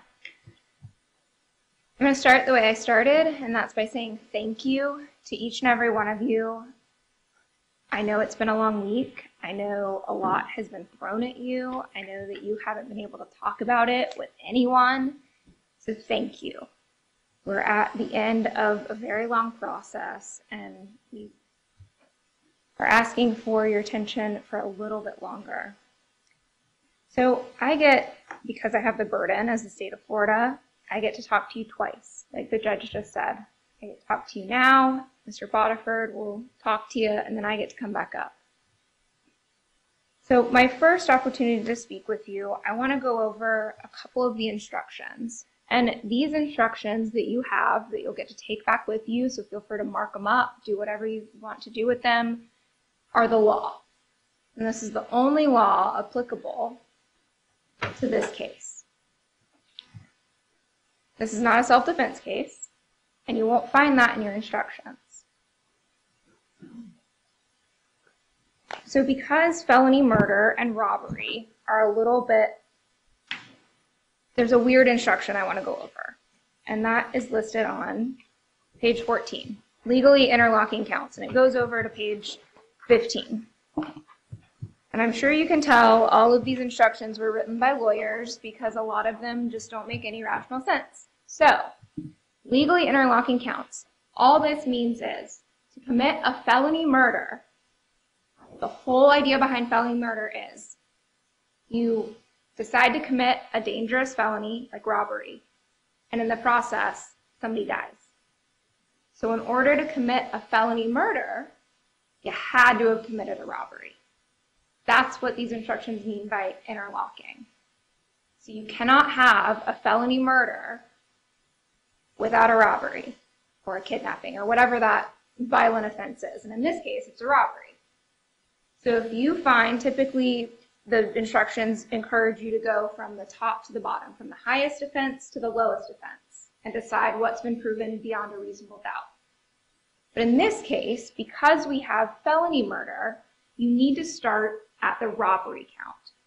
Because if you are all in unanimous agreement, individually and collectively as jurors, that the state has not met its burden beyond a reasonable doubt to the elements of robbery, then there is no felony murder. Does that make sense?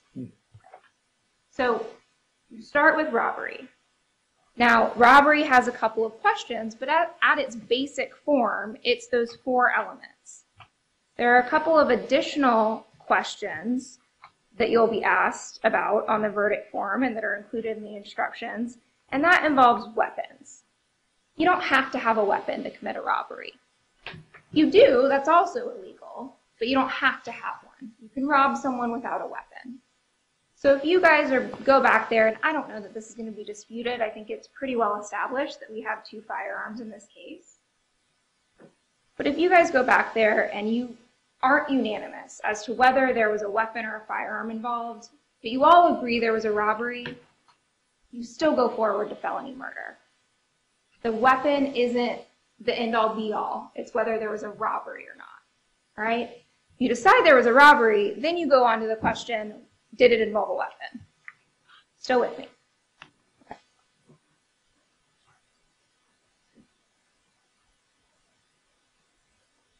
The other instruction that I want to point out to you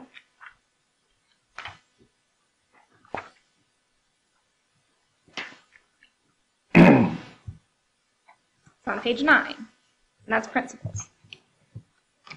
And we've talked about this in jury selection on Monday. But if the defendant, Zatoriyan Gould, helped another person, in this case, Jacob Davis, commit or attempt to commit a crime, Zatoriyan Gould is a principal, and he has to be treated as if he had done all of the things Jacob Davis did, right? And vice versa. But Zatoriyan Gould is the one on trial, not Jacob Davis. If you find that Zatoriyan Gould is a principal, that he aided, encouraged, assisted in the commission of Jacob Davis's crimes, Zatoriyan Gould is on the hook for everything Jacob Davis did.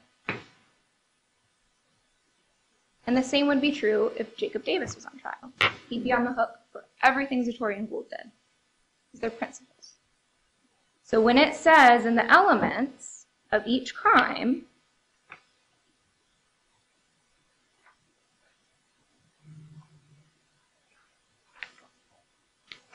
like for robbery, which is on page 5, element 1, Zatoriyan Gould took marijuana or other property from the person or custody of Tyler Whitworth. You may look at that and go, hang on a minute, Jacob Davis is the one that took the marijuana from Tyler Whitworth, not Zatoriyan Gould. The principal instruction applies to every count, right? So if you find that Zatoriyan Gould is a principal with Jacob Davis, Zatoriyan Gould's name is interchangeable with Jacob Davis's in these elements. It could just as easily read, Jacob Davis took marijuana or other property from the custody of Tyler Whitworth as element number 1, because they're principals, and they become interchangeable with each other as far as their level of legal culpability. So you don't have to find in armed robbery, under element 1, that Zatoriyan Gould, you don't have to decide who did it. You don't have to be unanimous about who did what. You just have to be unanimous that Zatoriyan Gould is a principal to Jacob Davis. And once you get there, it doesn't matter whose name is in element 1, because he's guilty for everything Jacob Davis did.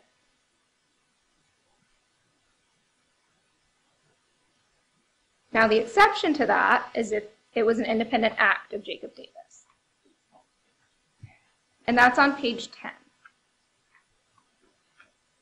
I don't believe there's any evidence that Jacob Davis was acting alone, that Zatoriyan Gould was not involved. And if you read numbers 1, 2, and 3 of what you would have to find, and that's an and, not an or. We've got a lot of ors in the instructions, but for independent act, all 3 have to be there, right? You've got to find that Zatoriyan Gould didn't intend for this to occur, which is the robbery, right? Either robbery or secondary murder. He didn't intend for that to occur, that he didn't participate in it. And I think number 3 is really the key one in independent act. It has to be outside of and not a reasonably foreseeable consequence of the common design or unlawful act contemplated by the defendant. So you don't get to say, well, we just brought guns to go rip this guy off. I couldn't have foreseen that he would have gotten shot, right? You don't get to say that because it is foreseeable. When you take a loaded gun to go forcibly take drugs from someone, it is a reasonably foreseeable consequence that the gun's gonna go off. And I think that's common sense, but that's what number 3 is talking about. It has to be completely outside of a reasonably foreseeable consequence of what the common design was.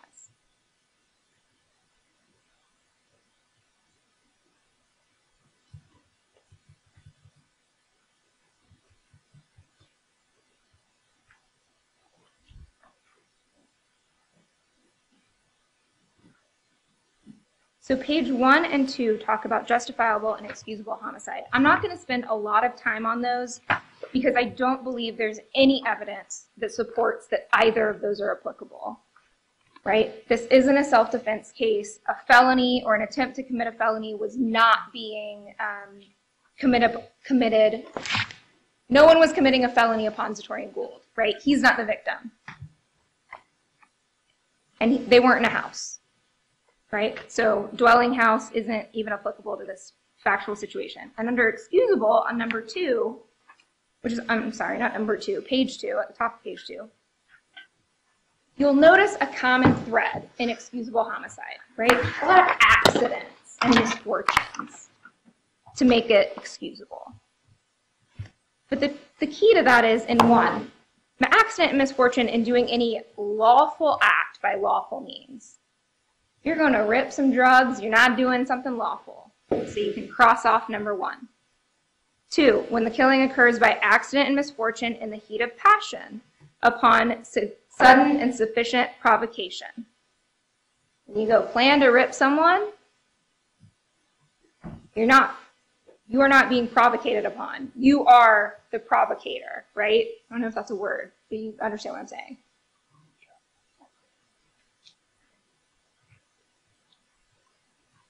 Number 3, when the killing is committed by accident and misfortune resulting from sudden combat, if a dangerous weapon is not used. Again, cross that off. Firearm was used. That's a dangerous weapon. Number 3 doesn't apply.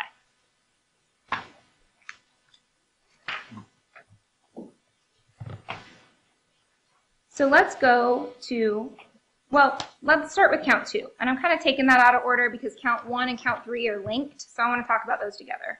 Count 2 is second-degree murder. And like we talked about in jury selection, there are different ways to commit crimes, right? There are different ways to murder someone legally. There are different types of homicide. Second-degree murder is a type of that homicide. Premeditated murder is another type of murder that we don't have before us, right? Premeditated murder is when there's a conscious intent to kill someone and you act upon that. We don't have that here. He's not charged with that. None of the types of murder he's charged with require an intent to kill, right? That's not an element of any of these crimes, an intent to kill. Second-degree murder, the first element, I don't believe there's going to be any contention on. Tyler Whitworth is dead. We know that. The death was caused by the criminal act of Zatoriyan Gould. Now remember, like I was saying before, if he's a principal to Davis, the death could have been caused by the criminal act of Davis. If he's a principal, he's still culpable. And number 3, there was an unlawful killing of Tyler Whitworth by an act eminently dangerous to another and demonstrating a depraved mind without regard for human life. Great. Thank you, lawyers, for writing it like that, because it's real confusing, I understand. But it's defined for you on page 5. An eminently dangerous to another and demonstrating a depraved mind is something that, then these are 3 ands, and you can read through them. But think about what was done to Tyler Whitworth in this case, right? Even taking the whole drug rip context out of it, if you're shooting at someone with rifles from a distance away, that's an act eminently dangerous to that person and demonstrating a depraved mind because there's no legal justification for it, right? It's clearly done from ill will, hatred, spite, or an evil intent. And it's absolutely certain to kill or do serious bodily injury to somebody if I'm pointing a loaded rifle at someone and firing. And this whole case indicates an indifference to human life, right? So all of those 3 things are there. I would submit to you that each of those elements have been proven.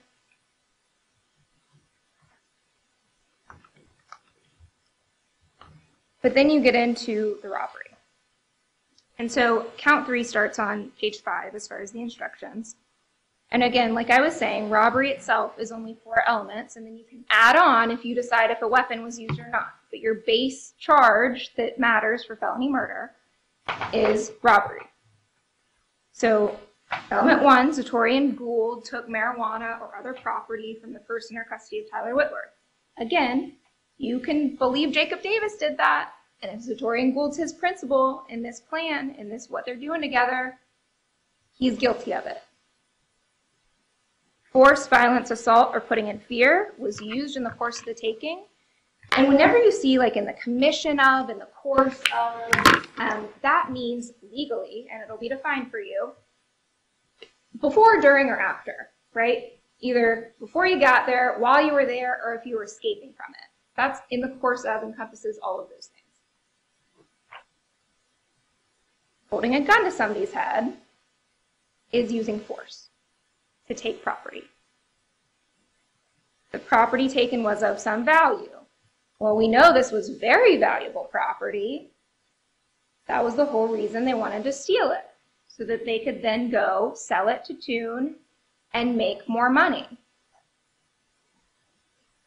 think Jacob Davis said it was like $1,600 for half pound. Now, we don't have a half a pound. It was, I think, 28 grams or less. Still valuable property. It's still something of value. You don't have to put a dollar amount on it. It's just something of value.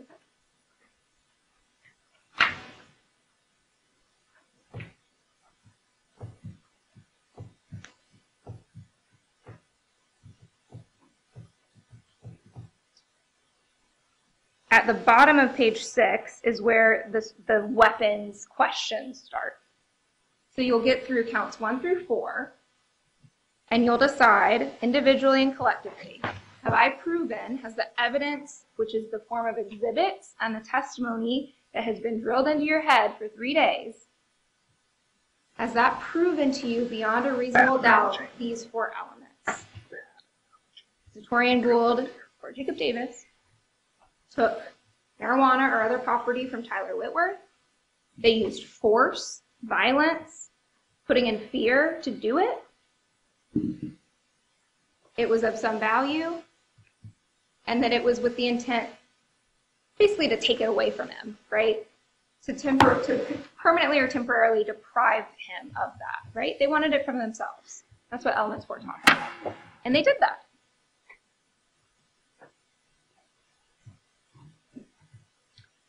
So if you find all 4 of those are proven beyond a reasonable doubt,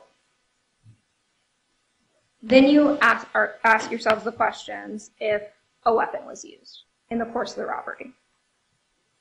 Before, during, after, right? That's what in the course of means. If you find that the defendant carried a firearm, you would indicate it on the verdict form. Yes, he did. And that's where it gets a little bit different from principle. There's going to be some questions on the verdict form about whether the defendant, specifically the defendant, Zatoriyan Gould, personally displayed, carried, used, threatened to use, attempted to use a firearm, right? If you find that he specifically did that, you would select yes on the verdict form. If you find that he specifically actually possessed a firearm, you would select yes on the verdict form. If you find that he actually discharged, meaning pulled the trigger, the gun went boom with a firearm, you check that. Those are the questions where principle doesn't apply. That's to him specifically. And I know that's a little bit confusing, but it's if he personally carried a firearm, right? That's the question.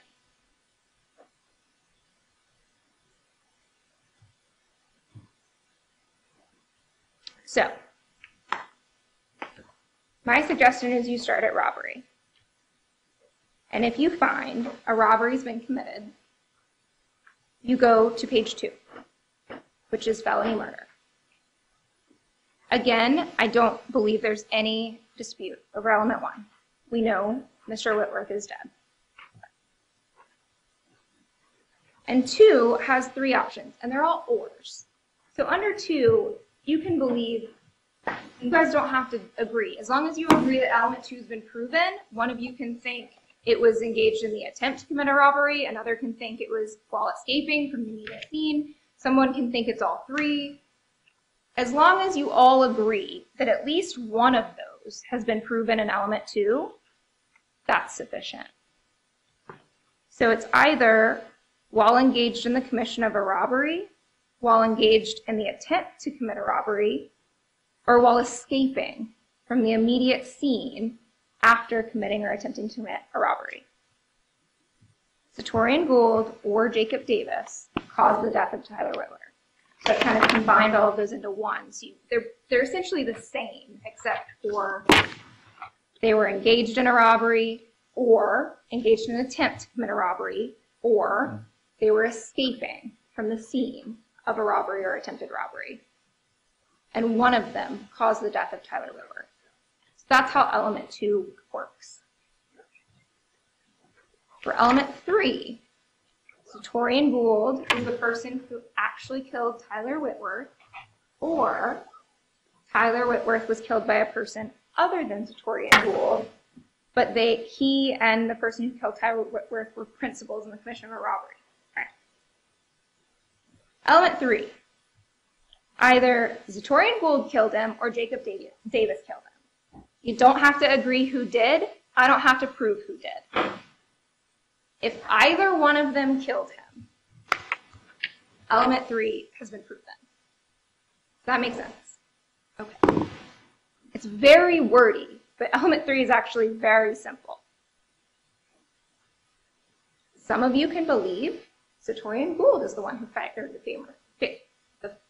fatal shot. Others might believe Jacob Davis fired the fatal shot. You don't have to agree. You only have to agree that either one of them did. And I don't have to prove to you which one did, as long as I have proved one of them did. Okay? Good.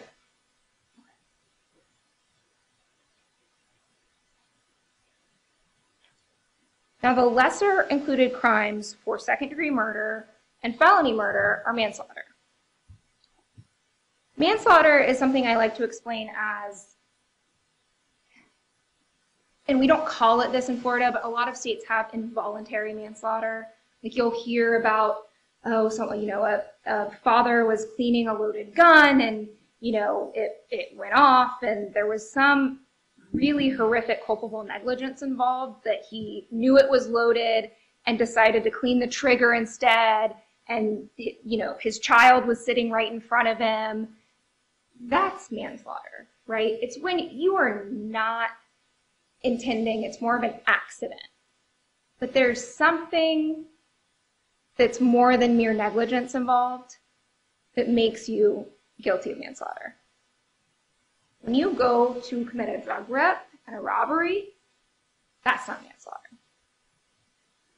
Now, a lesser included crime means it's included in the higher offense, right? So first-degree felony murder includes manslaughter. It's encompassed in it because it's a higher charge than manslaughter. And I know it's confusing, but that's why I would recommend you start from the highest offense that's been proven, and then you go to the lessers. You don't need to look at the lessers unless you all individually and collectively believe the highest offense hasn't been proven. You don't even have to spend any time on the lessers. If all of you agree, yes, the main charge has been proven, you don't have to keep going.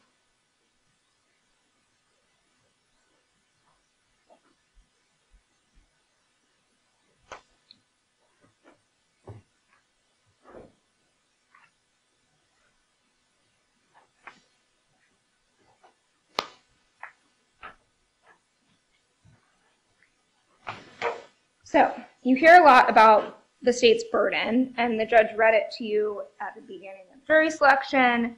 It's also in your instructions on page 10. A reasonable doubt is not a possible doubt, a speculative doubt, an imaginary doubt, a forced doubt.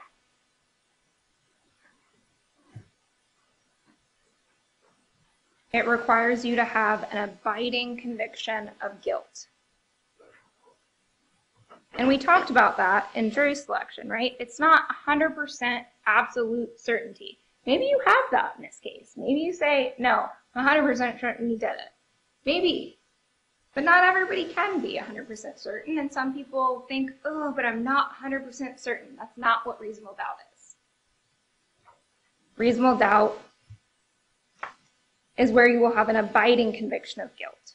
And if you have to say, but what if he wasn't even there, and you have to ignore all of the other evidence you found credible to come to that conclusion, that's an imaginary doubt. It's not a reasonable one. It's a speculative doubt, not a reasonable one.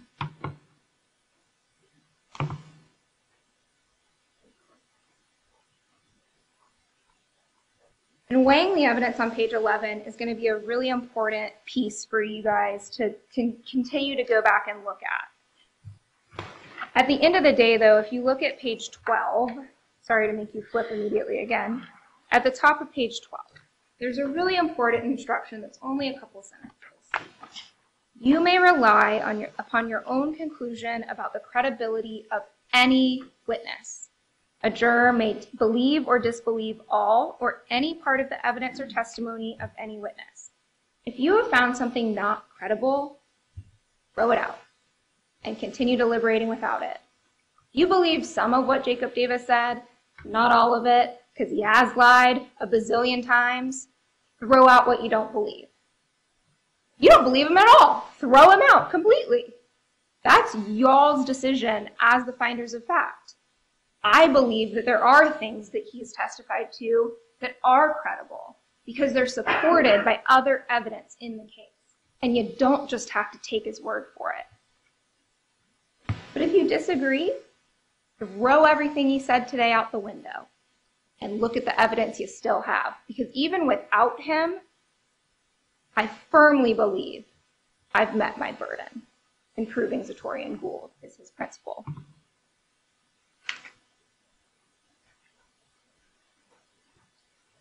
And then if you flip to page 13, you have accomplices and informants. And that's just more of a description of how you should consider Jacob Davis's testimony. And you take it with a grain of salt. I'll sum it up for you. That's what that instruction says. Test it, compare it with what the other evidence is, compare it with what the other witnesses have said, and then make your decision. Because just because he's hoping for a reduced sentence doesn't mean you can't believe anything he says. Otherwise, we would never be able to have any co-defendants come up here and testify about what went down. You don't get to just automatically disbelieve him. He admitted to his role in it. He took a plea to life. He's in prison for life. Is he hoping to get something out of this? Sure. And you should take that into consideration. You absolutely should. But it doesn't mean that he can't also be telling you the truth about what happened.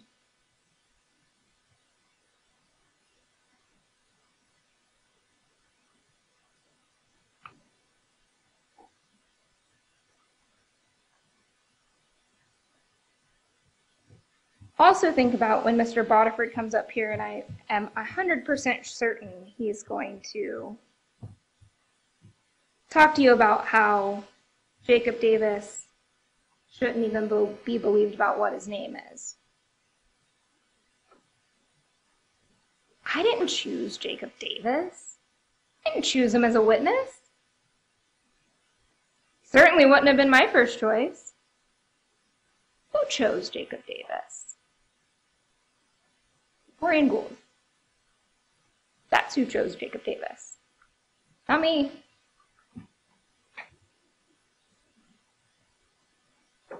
Thoughts hatched in hell don't have angels for witnesses.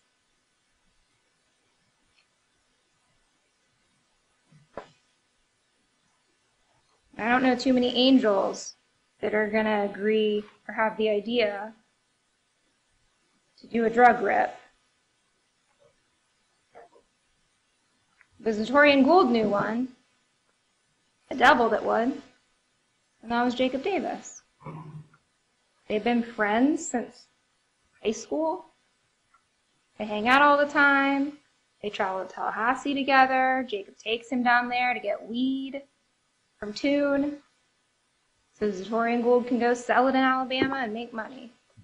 And what do we know about Zatoriyan Gould's supply at that particular time of year, right? The date of the homicide, we've got July 24th, 2020.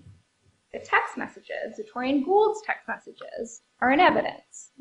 All of those exhibits will go back with you except for the firearms. You'll be able to look at them, the ring video, everything. What's he talking about? 24, 36, 48 hours before the homicide. How he doesn't have any money and he doesn't have any weed.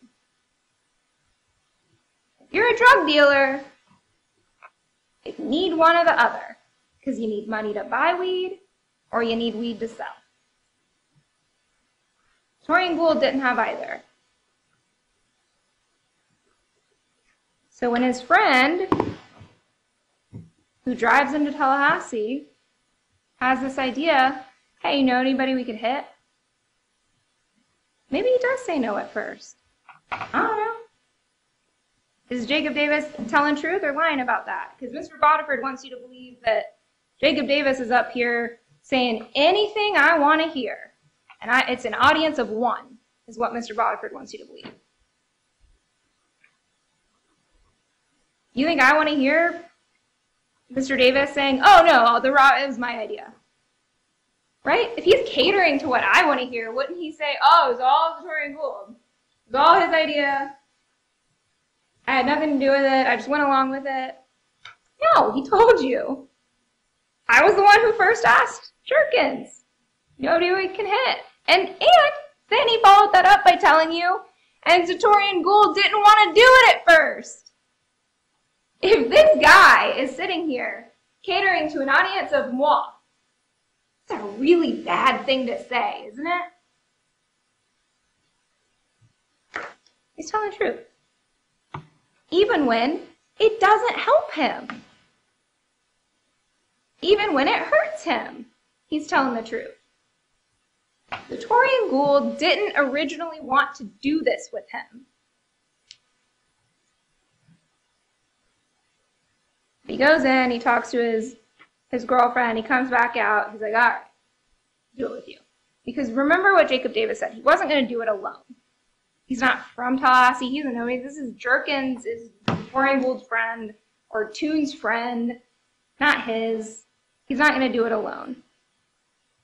And we know this is a two-person job from the crime scene, right? From the physical evidence, we know this is a two-person job. Needed somebody to make Tyler Whitworth not resist and give them the lead. You can't just have one person standing outside a car with a gun. Give me the lead. What's he going to do? Drive away. You got to have somebody in the car with him to take the lead.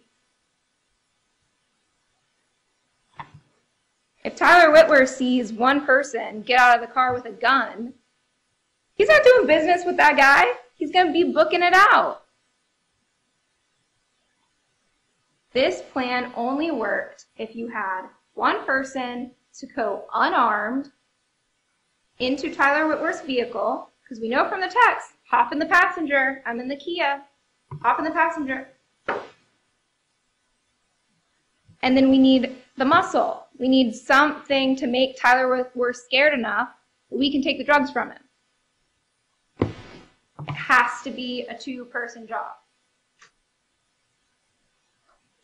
So Jacob Davis gets in the passenger seat. Zatoriyan Gould stands outside with a rifle pointed at Tyler Whitworth. And looking at the scene, how do we know that's what happened? Why does that make sense? Compare it with the physical evidence. Compare it with the photos we have, right? How does Tyler Whitworth's car end up crashed into Jacob Davis's? What would cause that? What would cause cars parked right here next to each other? What would cause one to drive around and crash into the other?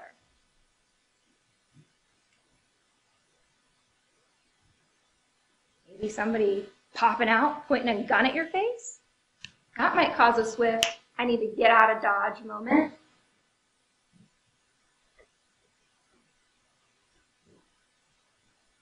And then we know Tyler Whitworth gets stuck because you can see it in the curb.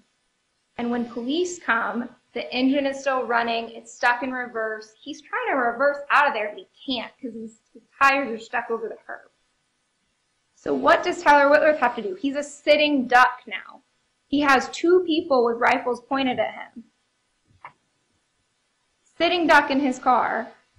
What does he do? Well, there's another car. Maybe I can try to get into that car and use their car to leave. He has to climb out of the passenger seat. We know from witness testimony that it's corroborated that this is what happened by Ms. King. And Mr. Davis says the same thing. I don't think Ms. King is lying, but somehow their stories match up. So Tyler runs around towards Jacob Davis's car, and by this point in time, Zatoriyan, Gould, and Jacob Davis are over on the grassy area. And how do we know that? How do we know that? Not from anything Davis said. How do we know that? From the physical evidence. Because when Tyler Whitworth gets to the driver's side of that Honda, each of them fires. Each of them fires at least once.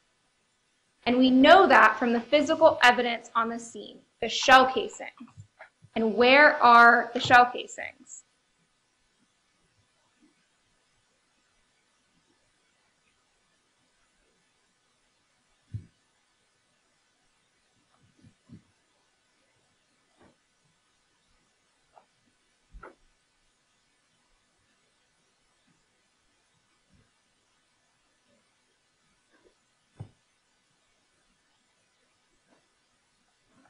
Ever decide to work, I would love to show you. You have to change the input over here.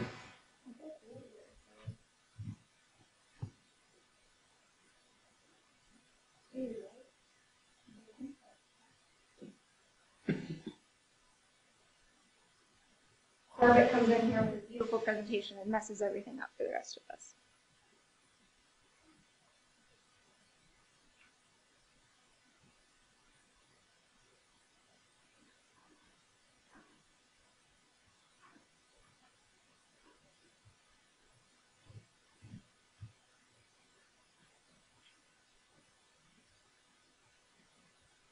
I think it's about to go. Your screen just blinked, so maybe it's coming. Yeah, Yep.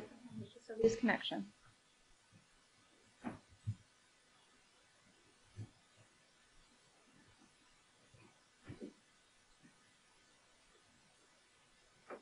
right.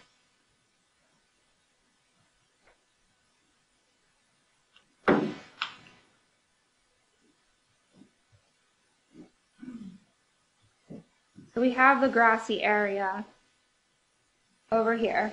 And remember Miss King's testimony, because she basically, her viewpoint stops where the grass starts. But we know that's where the shooting took place, because that's where we have our casings. Marker 13 is that 300 live round. Does that have anything to do with this case? I don't know. It's suspiciously close to marker 14. Could it have been in the chamber and Zatoriyan Gould racked the gun to put in a new round? Maybe. Could it have been some from another time? Maybe, right? But what we do know is that the 223 spent casing located around this orange circle was fired from the gun Zatoriyan Gould is seen leaving the Airbnb with, the one with the stickers on the magazine. And that was Jeff Foggy's testimony, the firearms expert. It was identified to that specific firearm.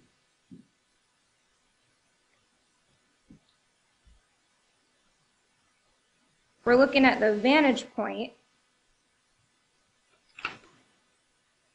from that spent casing.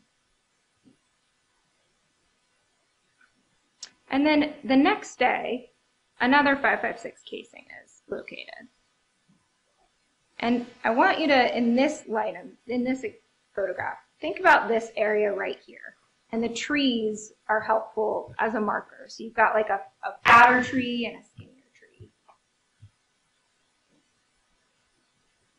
Because the next day, Nick Roberts locates a spent 5.56 casing right where this circle is. Remember that blue glove that pointed it out? All these photos will go back with you. You'll be able to see them. So that is located in between the trees. Remember the 223 is going to be kind of just above that.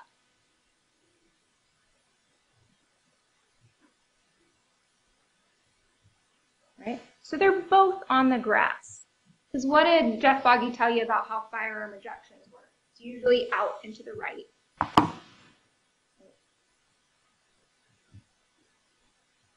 There are no shell casings on the pavement or in the parking lot. They're all in the grass. Now, there's a casing located in the rifle Jacob Davis is seen leaving the Airbnb with. And he told you his gun jammed, right? Which is corroborated by the physical evidence. Jeff Foggy fired that firearm and said, yeah, you have to manually rack the next round that had an ejection issue. But we know the .556 spent casing in this blue circle was fired by the gun Jacob Davis had when they were leaving the Airbnb.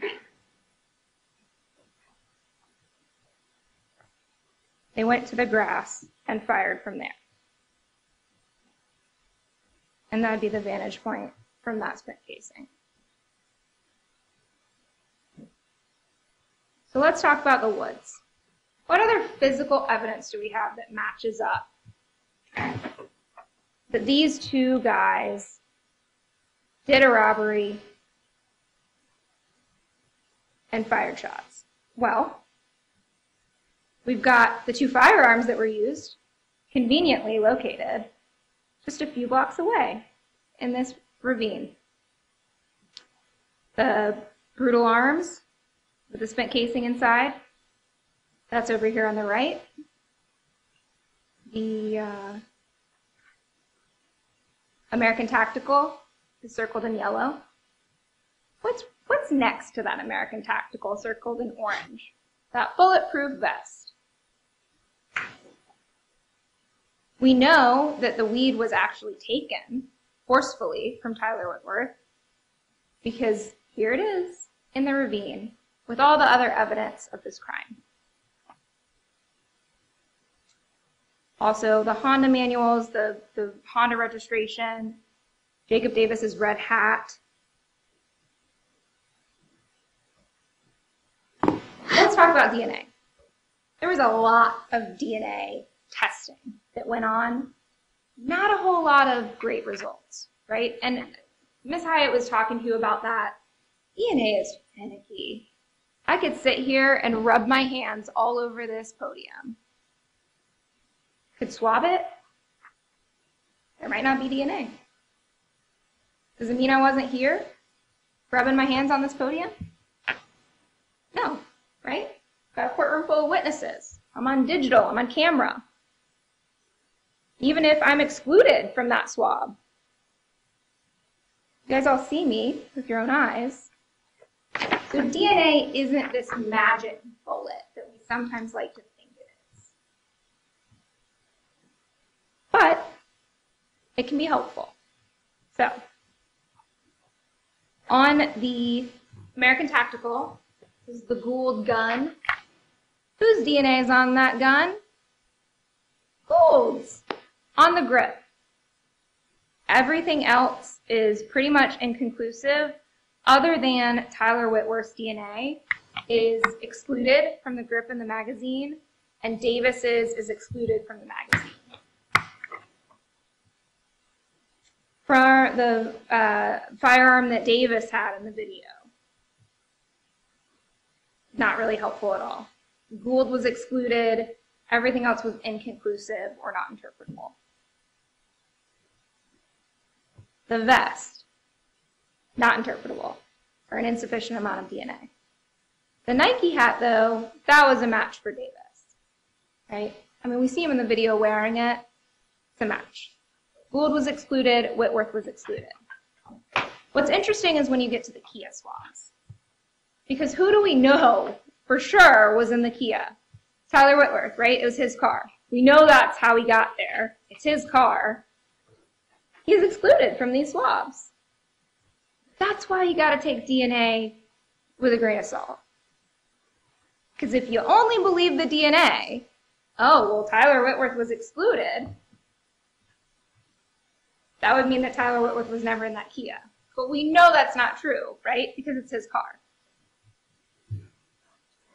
And Hyatt told you just because someone is excluded from a swab doesn't mean they weren't there. It just means they weren't there in that sample, or like in this case, maybe somebody else crawled over the passenger seat. Maybe Davis got into the passenger seat, right? He was excluded too. But so was Whitworth, and we know Whitworth is in there. So just because Davis is excluded Doesn't mean he wasn't there. We know Whitworth had to crawl over the passenger seat to get out, and that's not from Davis, that's from Miss King, right? She sees him getting out, crawling out of the Kia passenger seat. Because he has to, because the cars are crashed. You can't open the driver door of that Kia.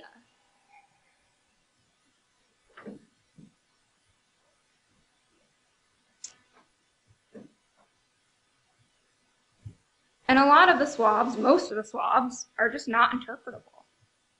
There wasn't enough DNA there, or there was too much, and it was too confusing, and they couldn't make an identification. Now for the Honda, the front passenger door pull and armrest, Tyler Whitworth's included. But remember, Tyler Whitworth was bleeding out in that seat, right? That is just, DNA is quite literally pouring out of him. So it's no surprise that we should see a match there. Davis and Gould are excluded from that swab. But we know they were both in the car. First of all, it's Davis's car. Second of all, Gould's seen getting into it in the ring video. And remember the fingerprints? That'll be on their stipulation. Their fingerprints are in the car. Gould's fingerprint was found inside the Honda passenger side of the car. Davis's was located on the tag that he tried to rip off after the murder. But if you just looked at the DNA, you wouldn't believe that. And so that's why DNA is great. We love DNA. It doesn't get us there sometimes. You have to really look at all of the circumstances and the facts and the evidence. Sometimes DNA can be misleading. And remember Sergeant Turner, who's first to respond, when he gets there, and his body cam will be back there with you. What's one of the first things he does, right? He goes in, he's checking Whitworth's pulse, he's checking to see if, and then what does he do to the Kia? He has to climb all through that Kia to put it in drive to shut it off, right? Any DNA that may have been there is getting all brushed around by him. So there's a lot of factors you have to understand about why Tyler Whitworth is excluded from the swabs of his own vehicle. That's weird, right? That's a weird thing to think about.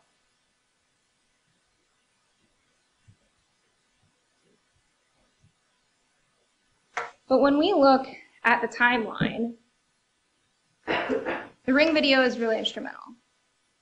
All right. We know that at 5:35, Gould is the only one with a gun.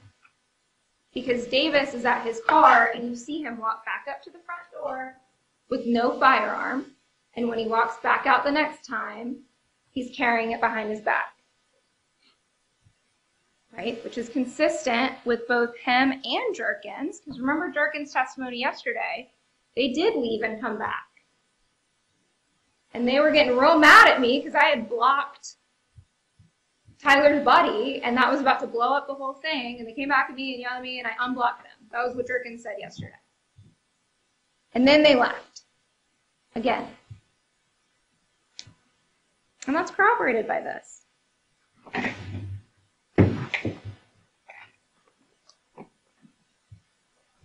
And what do we know about, who the ringleader in this is, who, Gould's not participating in this at all, this is all Davis's thing. What do we know about the ring video?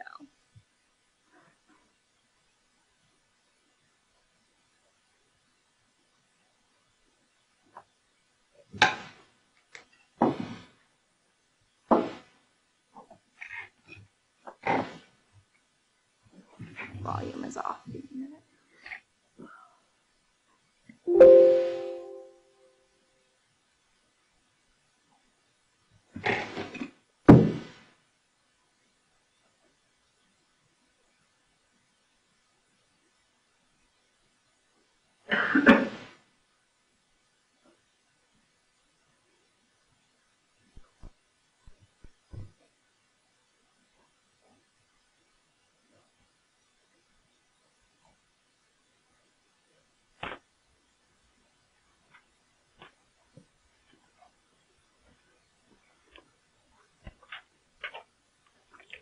Hey, Dirk. Hey, you got like a gallon of water? Yeah, 'cause my food, my water reservoir, everything got nothing in it. That's overheating.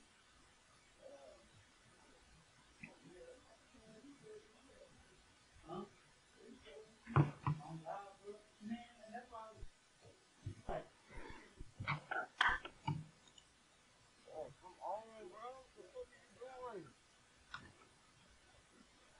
Who's saying that? That's Zatoriyan Gould. Come on, bro. What are you doing? Hey, bro, come on, bro. Come on, bro. He's telling Davis to hurry up and come on. You got a robbery to get to.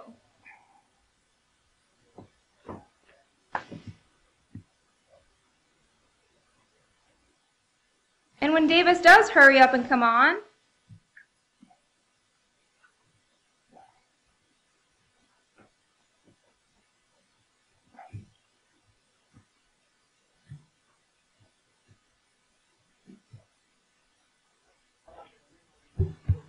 carrying the gun in a really stupid way.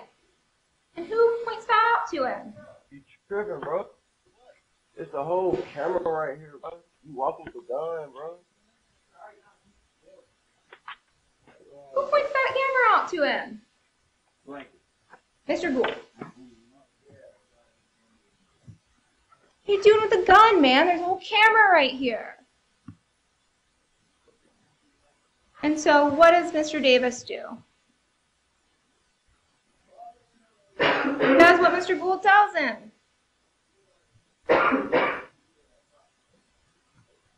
Goes and gets a blanket, covers the gun up, and takes it to the car like that. They're in this together.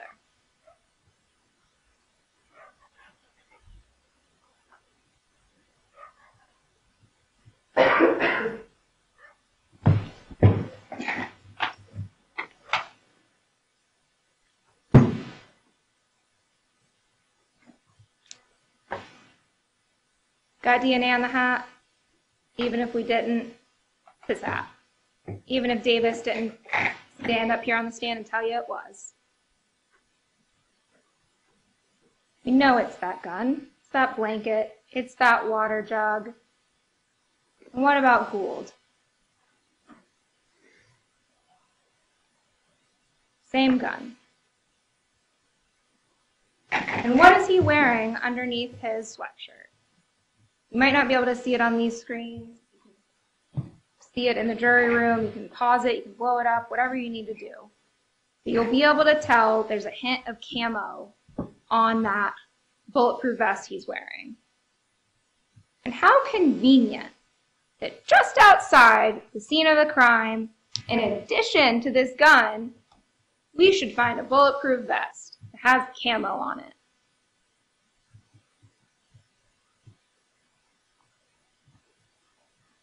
And this picture on the left is important because remember what LaKendrick Chandler said.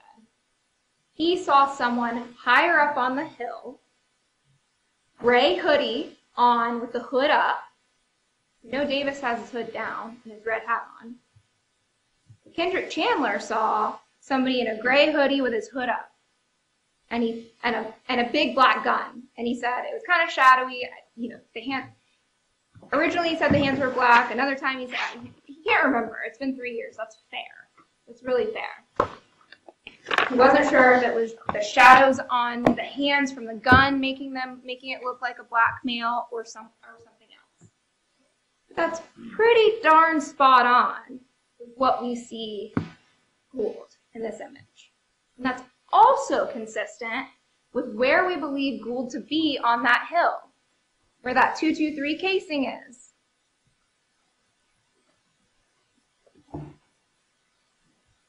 So I have a feeling Mr. Potiphar is going to say, but we don't have video of what happens in between the ring cameras, right?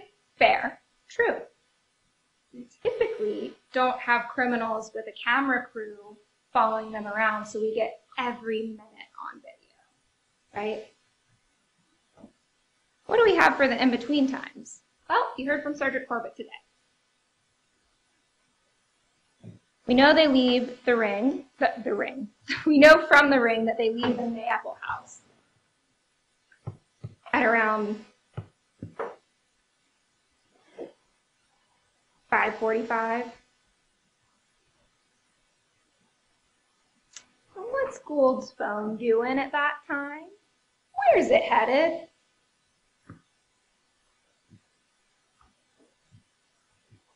And remember what Sergeant Corbett told you today, that 609 and those 610 events, those are both outgoing calls.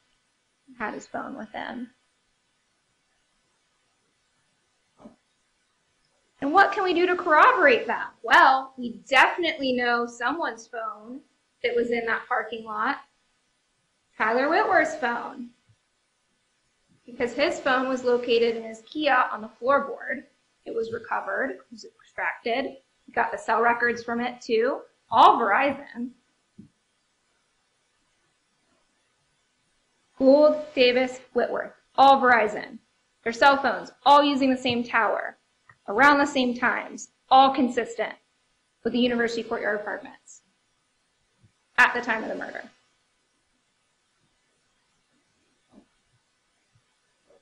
And how do we corroborate what Jerkins has to say? Well, we also got his records. And he tells you, Toon gets a call, he's like, we gotta go. And even Dante Walker, who definitely lied through his teeth about a lot of things, confirmed that that's what happened. And they all pile up in Dante Walker's car, and they head down South Monroe. Who else is on South Monroe at that time of day? Just conveniently, Zatoriyan Gould.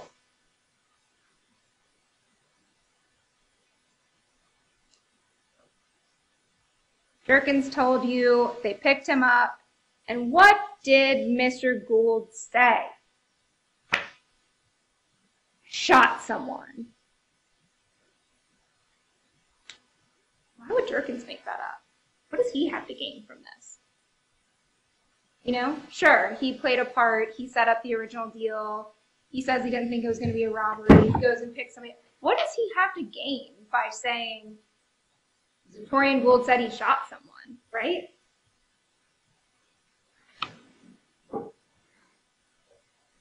He doesn't even know Zatoriyan Gould.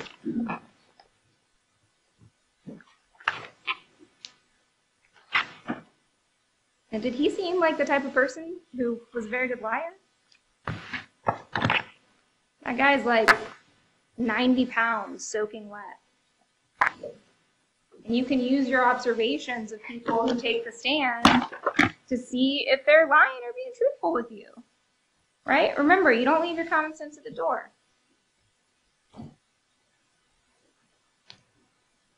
We know Jacob Davis's phone has an event right around the same location and the same time as Jerkins. And what did Sergeant Corbett tell you today about an event that Jacob Davis's handset had at 6:27? It was consistent with being powered down. Who would do that? Who would power down Jacob Davis's phone after fleeing from the scene of a robbery gone wrong?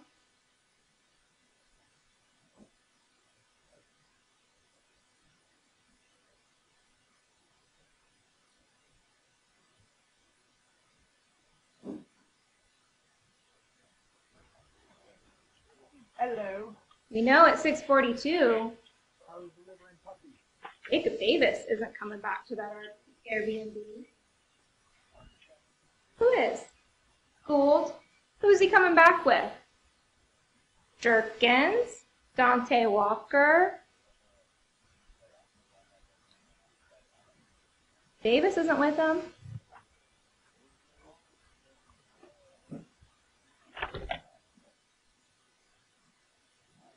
Davis doesn't come back until 6:56.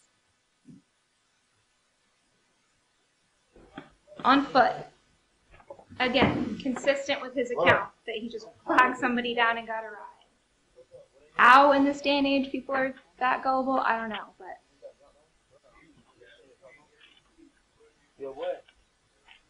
Right? We know Gould's already changed his clothes.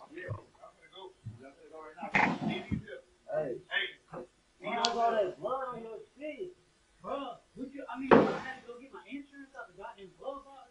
They sound like they're talking like Gould's like, what do you mean? Insurance out the glove box? Ugh, what are you talking about? No, because they were both there together.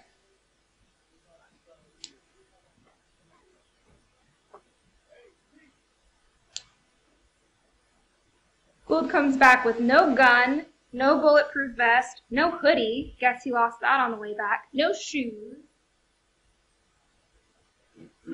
Why you need to lose your clothes and your shoes? You're running from the scene of a robbery gone wrong? You get rid of the evidence?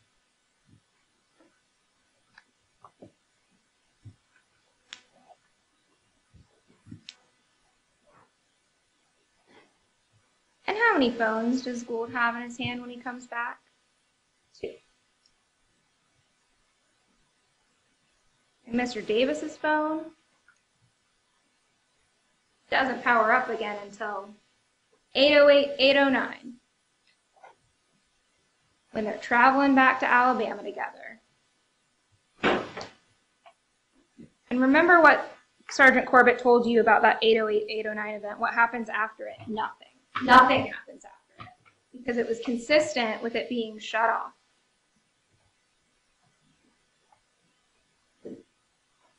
It was consistent with a SIM card having been taken out. Just like Jacob Davis told you. You heard about the circumstances of Jacob Davis's voluntary interview originally before he was under arrest. And yeah, 100% he lied about a lot of things.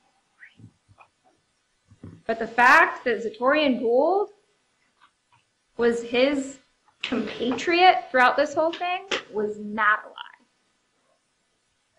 lie.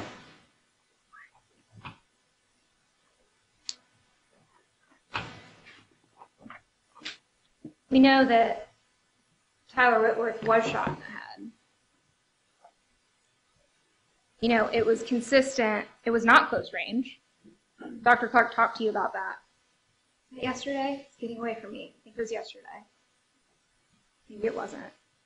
Either way, Dr. Clark talked to you about that, how it wasn't close range, it didn't have soot, it didn't have stippling.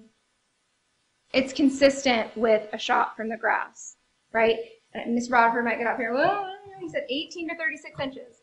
Keep in mind and rely on your own notes about what Dr. Clark said about that. He said, the only thing I can say about non-close range is that it's anything 18 to 24 inches or beyond, right? That's what he said. That's the evidence. He didn't say this was an 18 to 24 inch range of gunshot. He said the only range we can put on anything other than that's not close range is at least 18 to 24 and up. Whatever the range of that, gun is. And that they have high-powered assault rifles. They can shoot from a distance.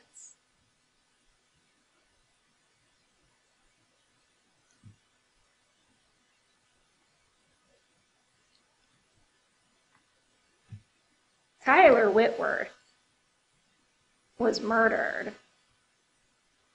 over a little bit of a week because neither Mr. Davis or Mr. Gould put any kind of value on his life. What they valued was what they could sell.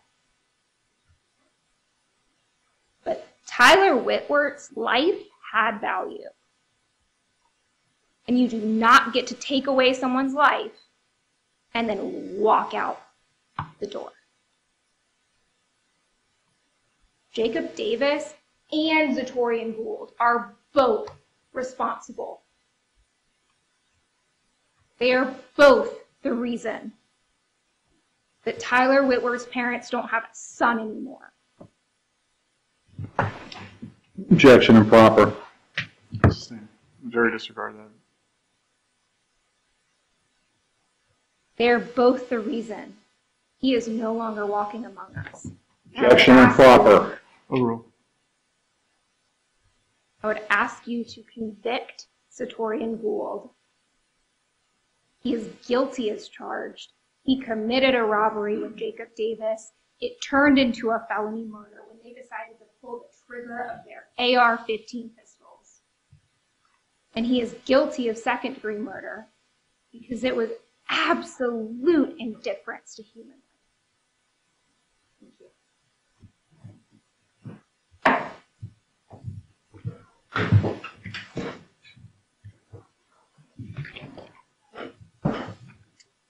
Pay no attention to the man behind the curtain.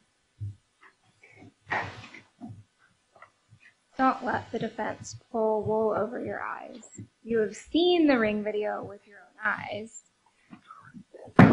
The judge has instructed you, and it's a good reminder, and this goes for everything I'm saying as well. Nothing Mr. Barford and I say is evidence. Nothing. You're here to help you understand the evidence, understand the law, but what comes out of our mouths is not evidence. There are a lot of nice stories he just told you. Not evidence of any of it.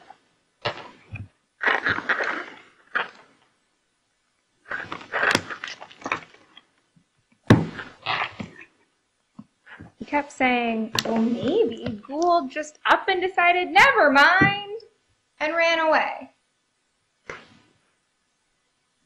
Possible.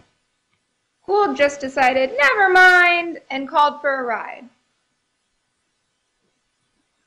Possible doubt, imaginary doubt, speculative doubt is not reasonable doubt.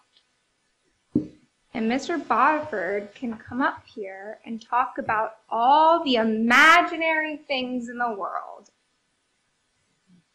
It would have been great if both Mr. Davis and Mr. Gould decided when Mr. Whitworth didn't go easy, he wasn't pie like he was supposed to be. It would have been fantastic if they both said, okay, never mind, not what we're here for. That's not reality of what happened.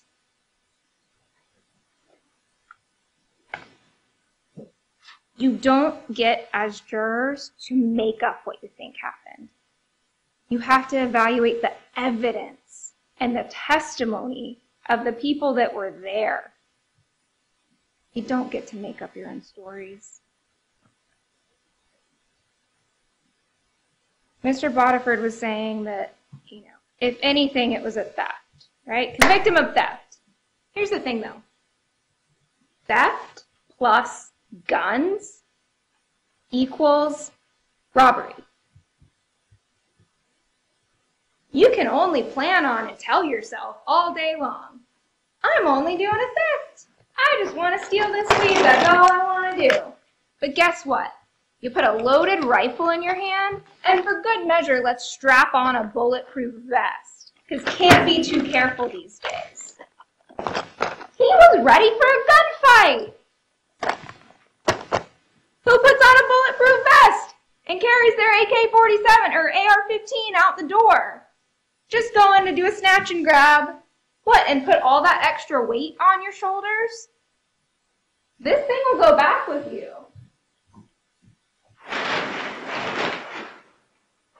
Like 20 pounds.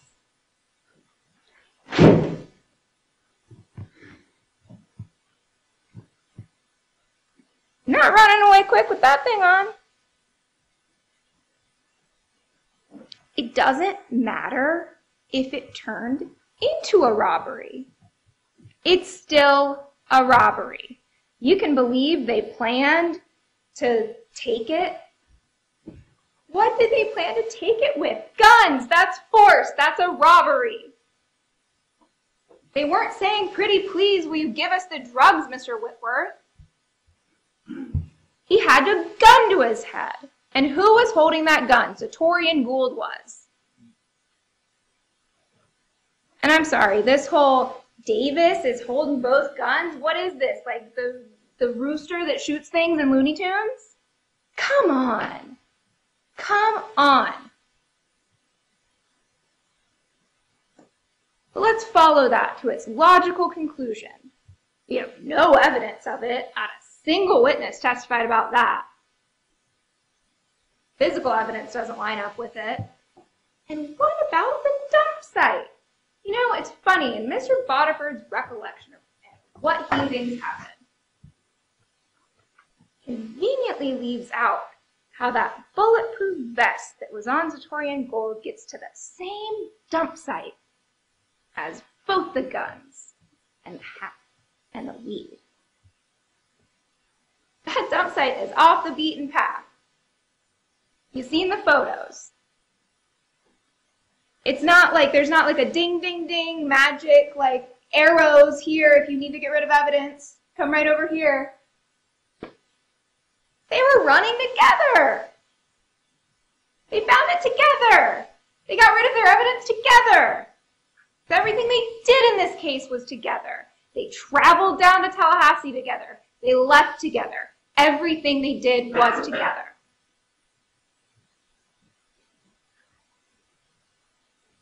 So what, the defense wants you to believe Davis took the bulletproof vest off of Gould's body? So he's lugging, what, 2 guns and a vest and the weed? No! This was a 2-person job.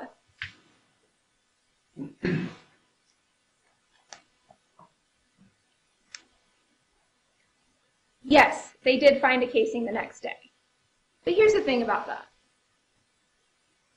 If there had been this shooting on the pavement, you'd see a casing there, right? Because law enforcement was in that scene real quick that night.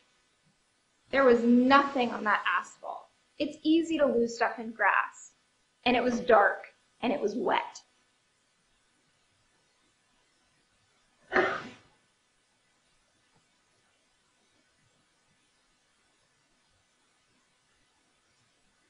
The plan may have been originally to steal weed. It escalated pretty quickly. Taking by force or theft? That was the question that Mr. Bodiford asked you. Theft plus guns equals taking by force. Objection, Your Honor. It's a misstatement of the law.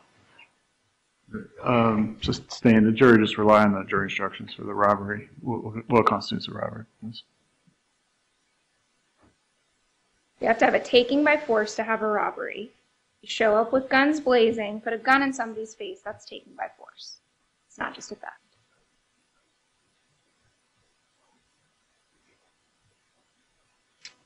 You have to look at the totality of the evidence. If you zero in on one piece, right?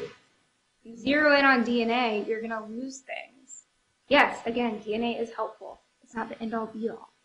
Right? It's just not. That's why we have other evidence. That's why we have witnesses. That's why we have cell phone towers. You can look at everything, and it corroborates each other, or it doesn't. I don't have to prove to you who he's calling at 609 or at 610. You know who he's not calling? 911. Because if this was, oh, no, Jacob, this is not what I signed up for. Nope, I was just here to snatch and grab some weed. Not calling 911.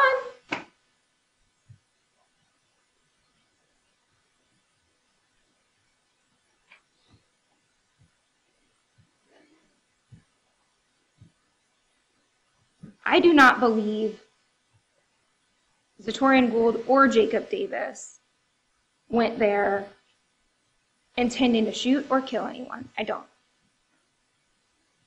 That's not an element. That's what happened. That's why it's felony murder. And when you start shooting, when you start pulling the trigger of an AR rifle in the direction of another human being, it's second-degree murder. And this is an armed robbery with a firearm. It's not. Facts are facts. We have obvious facts. It doesn't make them not still a fact.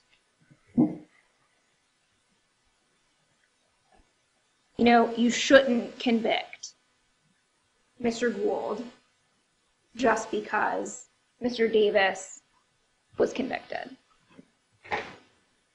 But Mr. Davis took accountability for his role in this, and the law, and you as the jurors who have been sworn to uphold the law, each and every one of you, have the responsibility to hold Zatoriyan Gould accountable for his role in this. And that was as a principle to felony murder, second-degree murder, and armed robbery with a firearm. Follow the law, even if it's hard. And I get it. This is a heavy case. But don't be so afraid to do the right thing that you end up doing the wrong one. He is guilty. Please convict him for his involvement.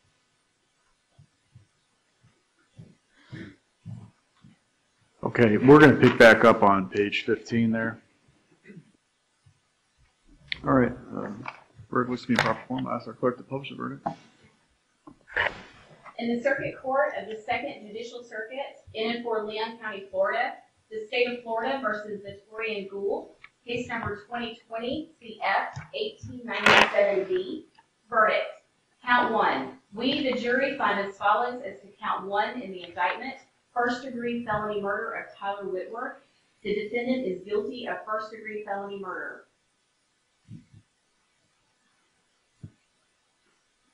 Count 2. We, the jury, find as follows as to count 2 of the indictment: second-degree murder of Tyler Whitworth. The defendant is guilty as charged. During the commission of the crime, did the defendant do any of the following? The defendant personally carried, displayed, used, threatened to use, or attempted to use a firearm. The defendant actually possessed a firearm. The defendant discharged a firearm. The defendant discharged a firearm causing great bodily harm or death. Count 3. We, the jury, find as follows as to count 3 of the indictment: armed robbery with firearm of Tyler Whitworth. The defendant is guilty of robbery. During the commission of the crime, did the defendant do any of the following? The defendant personally carried, displayed, used, threatened to use, or attempted to use a firearm. The defendant actually possessed a firearm. The defendant discharged a firearm. The defendant discharged a firearm causing great bodily harm or death. So say we all this 10th day of March 2023. Let me check on that. I don't think so. Your Honor, I'd like the opportunity to face the defendant to make my statement. Is that okay? Your statement's to me, not to the defendant. What's that? Your statement's to me, not to the defendant. Oh, okay. All right. Well, I just want to tell you that even though they murdered Tyler, he's still here in spirit through me. And so I'm very proud of the opportunity to make a statement. I'll try to keep my emotions in check, but I would like to say that I think it was a very cowardly act. Obviously, Tyler was a very innocent person that unknowingly went into a trap by these defendants. And without any provocation, they murdered him in cold blood, premeditated cold blood. Now, I know that the death penalty is off the table. I was at the Supreme Court of Florida when it was reinstated. And so I think it's a very fair thing. However, after reflection, I feel like it would be better for Zatoriyan Gould to spend the rest of his natural life in prison so that he can experience what it's like to live in that kind of an environment, full of gangs, full of other people, and the consequences of what he's done. And nothing can mitigate that in my mind. Tyler's dead. He can't speak for himself. He could have defended himself if they had had the courage to face him man to man. But no, they had to have a rifle and cold-blooded killing over 30 grams of weed. How disgusting. But that's what our society is turning into. It's changed in my lifetime. I've spent 50 years in the criminal justice system trying to help these people prevent this from happening and ruining and destroying their lives.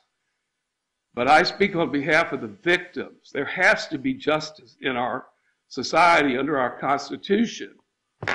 Yes, he is entitled to be innocent until proven guilty. He gets a lawyer. He gets the state to have to prove beyond a reasonable doubt of his guilt. And I think they've done that very admirably, and I want to commend them for that. So again, let me just make one further statement. The extent of the damage that he has caused to the Whitworth family, which is an extended family. I have 12 grandchildren. Tyler was the oldest. He was doing something about his life. He was working 3 jobs. Yeah, he was selling some pot on the side. He was a junior at FSU. He was an honor student. He was doing great. His life was going to be very successful. He might have even been a judge one day. Who knows? But the point is, that was all snuffed out in just a moment without any regard. I've never heard any remorse expressed on either of these defendants, neither Davis or Gould. They have their callous, their unfeeling, their, I don't know whether they're sociopaths or not, but there is a term, and that is evil. And that's what this is, unmitigated evil, where they lured him in with the thought that maybe he would be an easy touch. Well, fight or flight came in when he was confronted with this weapon by this Zatoriyan Gould. What was he going to do? Well, I wish he'd just given him and gone. But who's to say they wouldn't have killed him anyway, so that there were no witnesses? So again, Tyler has left 2 younger brothers that depended on him. He was like a father to them. His youngest son, brother, Trayvon, but all 3 of them are biracial, so it's not a racial thing. The youngest son is autistic. He's 4 years old. He can't even speak yet. His brother, who's 21 now, 20, was in a serious car wreck, and now he has epilepsy for life. So Tyler, he was a family hero there. They depended on him. And all of that was taken away with no remorse whatsoever. And so I hope he rots in hell in that prison, because he's going to confront a lot of other people who aren't afraid of Zatoriyan Gould, like Davis, when he was told by Gould, if you snitch, I'm going to kill you. That's the kind of person this guy was, his own best friend. They grew up together. He didn't care over a bunch of weed, you know. So anyway, I've made my statement, and I'll leave it at that. But I appreciate the opportunity to address the court. Thank you. Okay.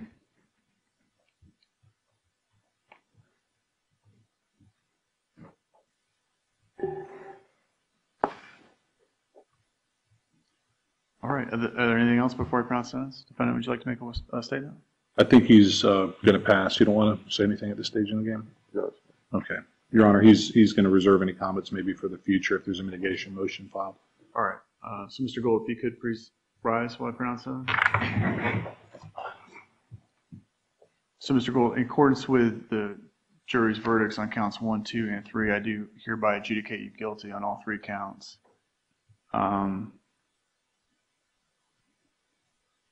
As to costs, in this case, I'm going to impose a $15,000 fine pursuant to Section 775.03 Florida statutes. That carries with it another 5% surcharge as required by Section 983.04 Florida statutes. There's also a $20 court cost pursuant to 938.046 for the Crime Stopper Trust Fund, a $3 court cost pursuant to Section 938.01 Paren 1 the Criminal Justice Trust Fund, $50 pursuant to 938.03, a $225 cost pursuant to 938.05, a $2 cost pursuant to 938.15, which is the city criminal justice education as permitted by City Code Section 1 TAC 8, a $50 charge for felonies as a court cost pursuant to 775.083 paren 2, $65 court cost pursuant to 939.185, and also County Code Section 7 TAC 24, $3 court cost pursuant to 938.19 teen court assessment, according to Leon County Code Section 7 TAC 28, a $50 PD application fee pursuant to 27.521B, a $100 cost of prosecution pursuant to 938.27 paren 8. The court will reserve on the Justice Administration cost to be ordered at a later date, a $100 cost for the Legal Assistance Fund pursuant to 938.29 paren 1.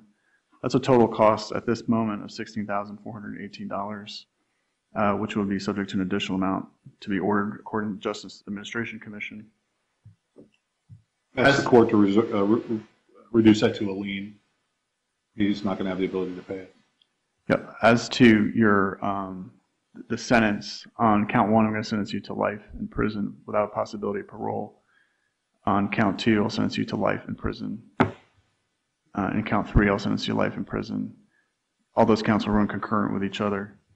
You have a credit for 885 days, and for counts 2 and 3, those carry with them a 25-year minimum mandatory pursuant to Florida statute.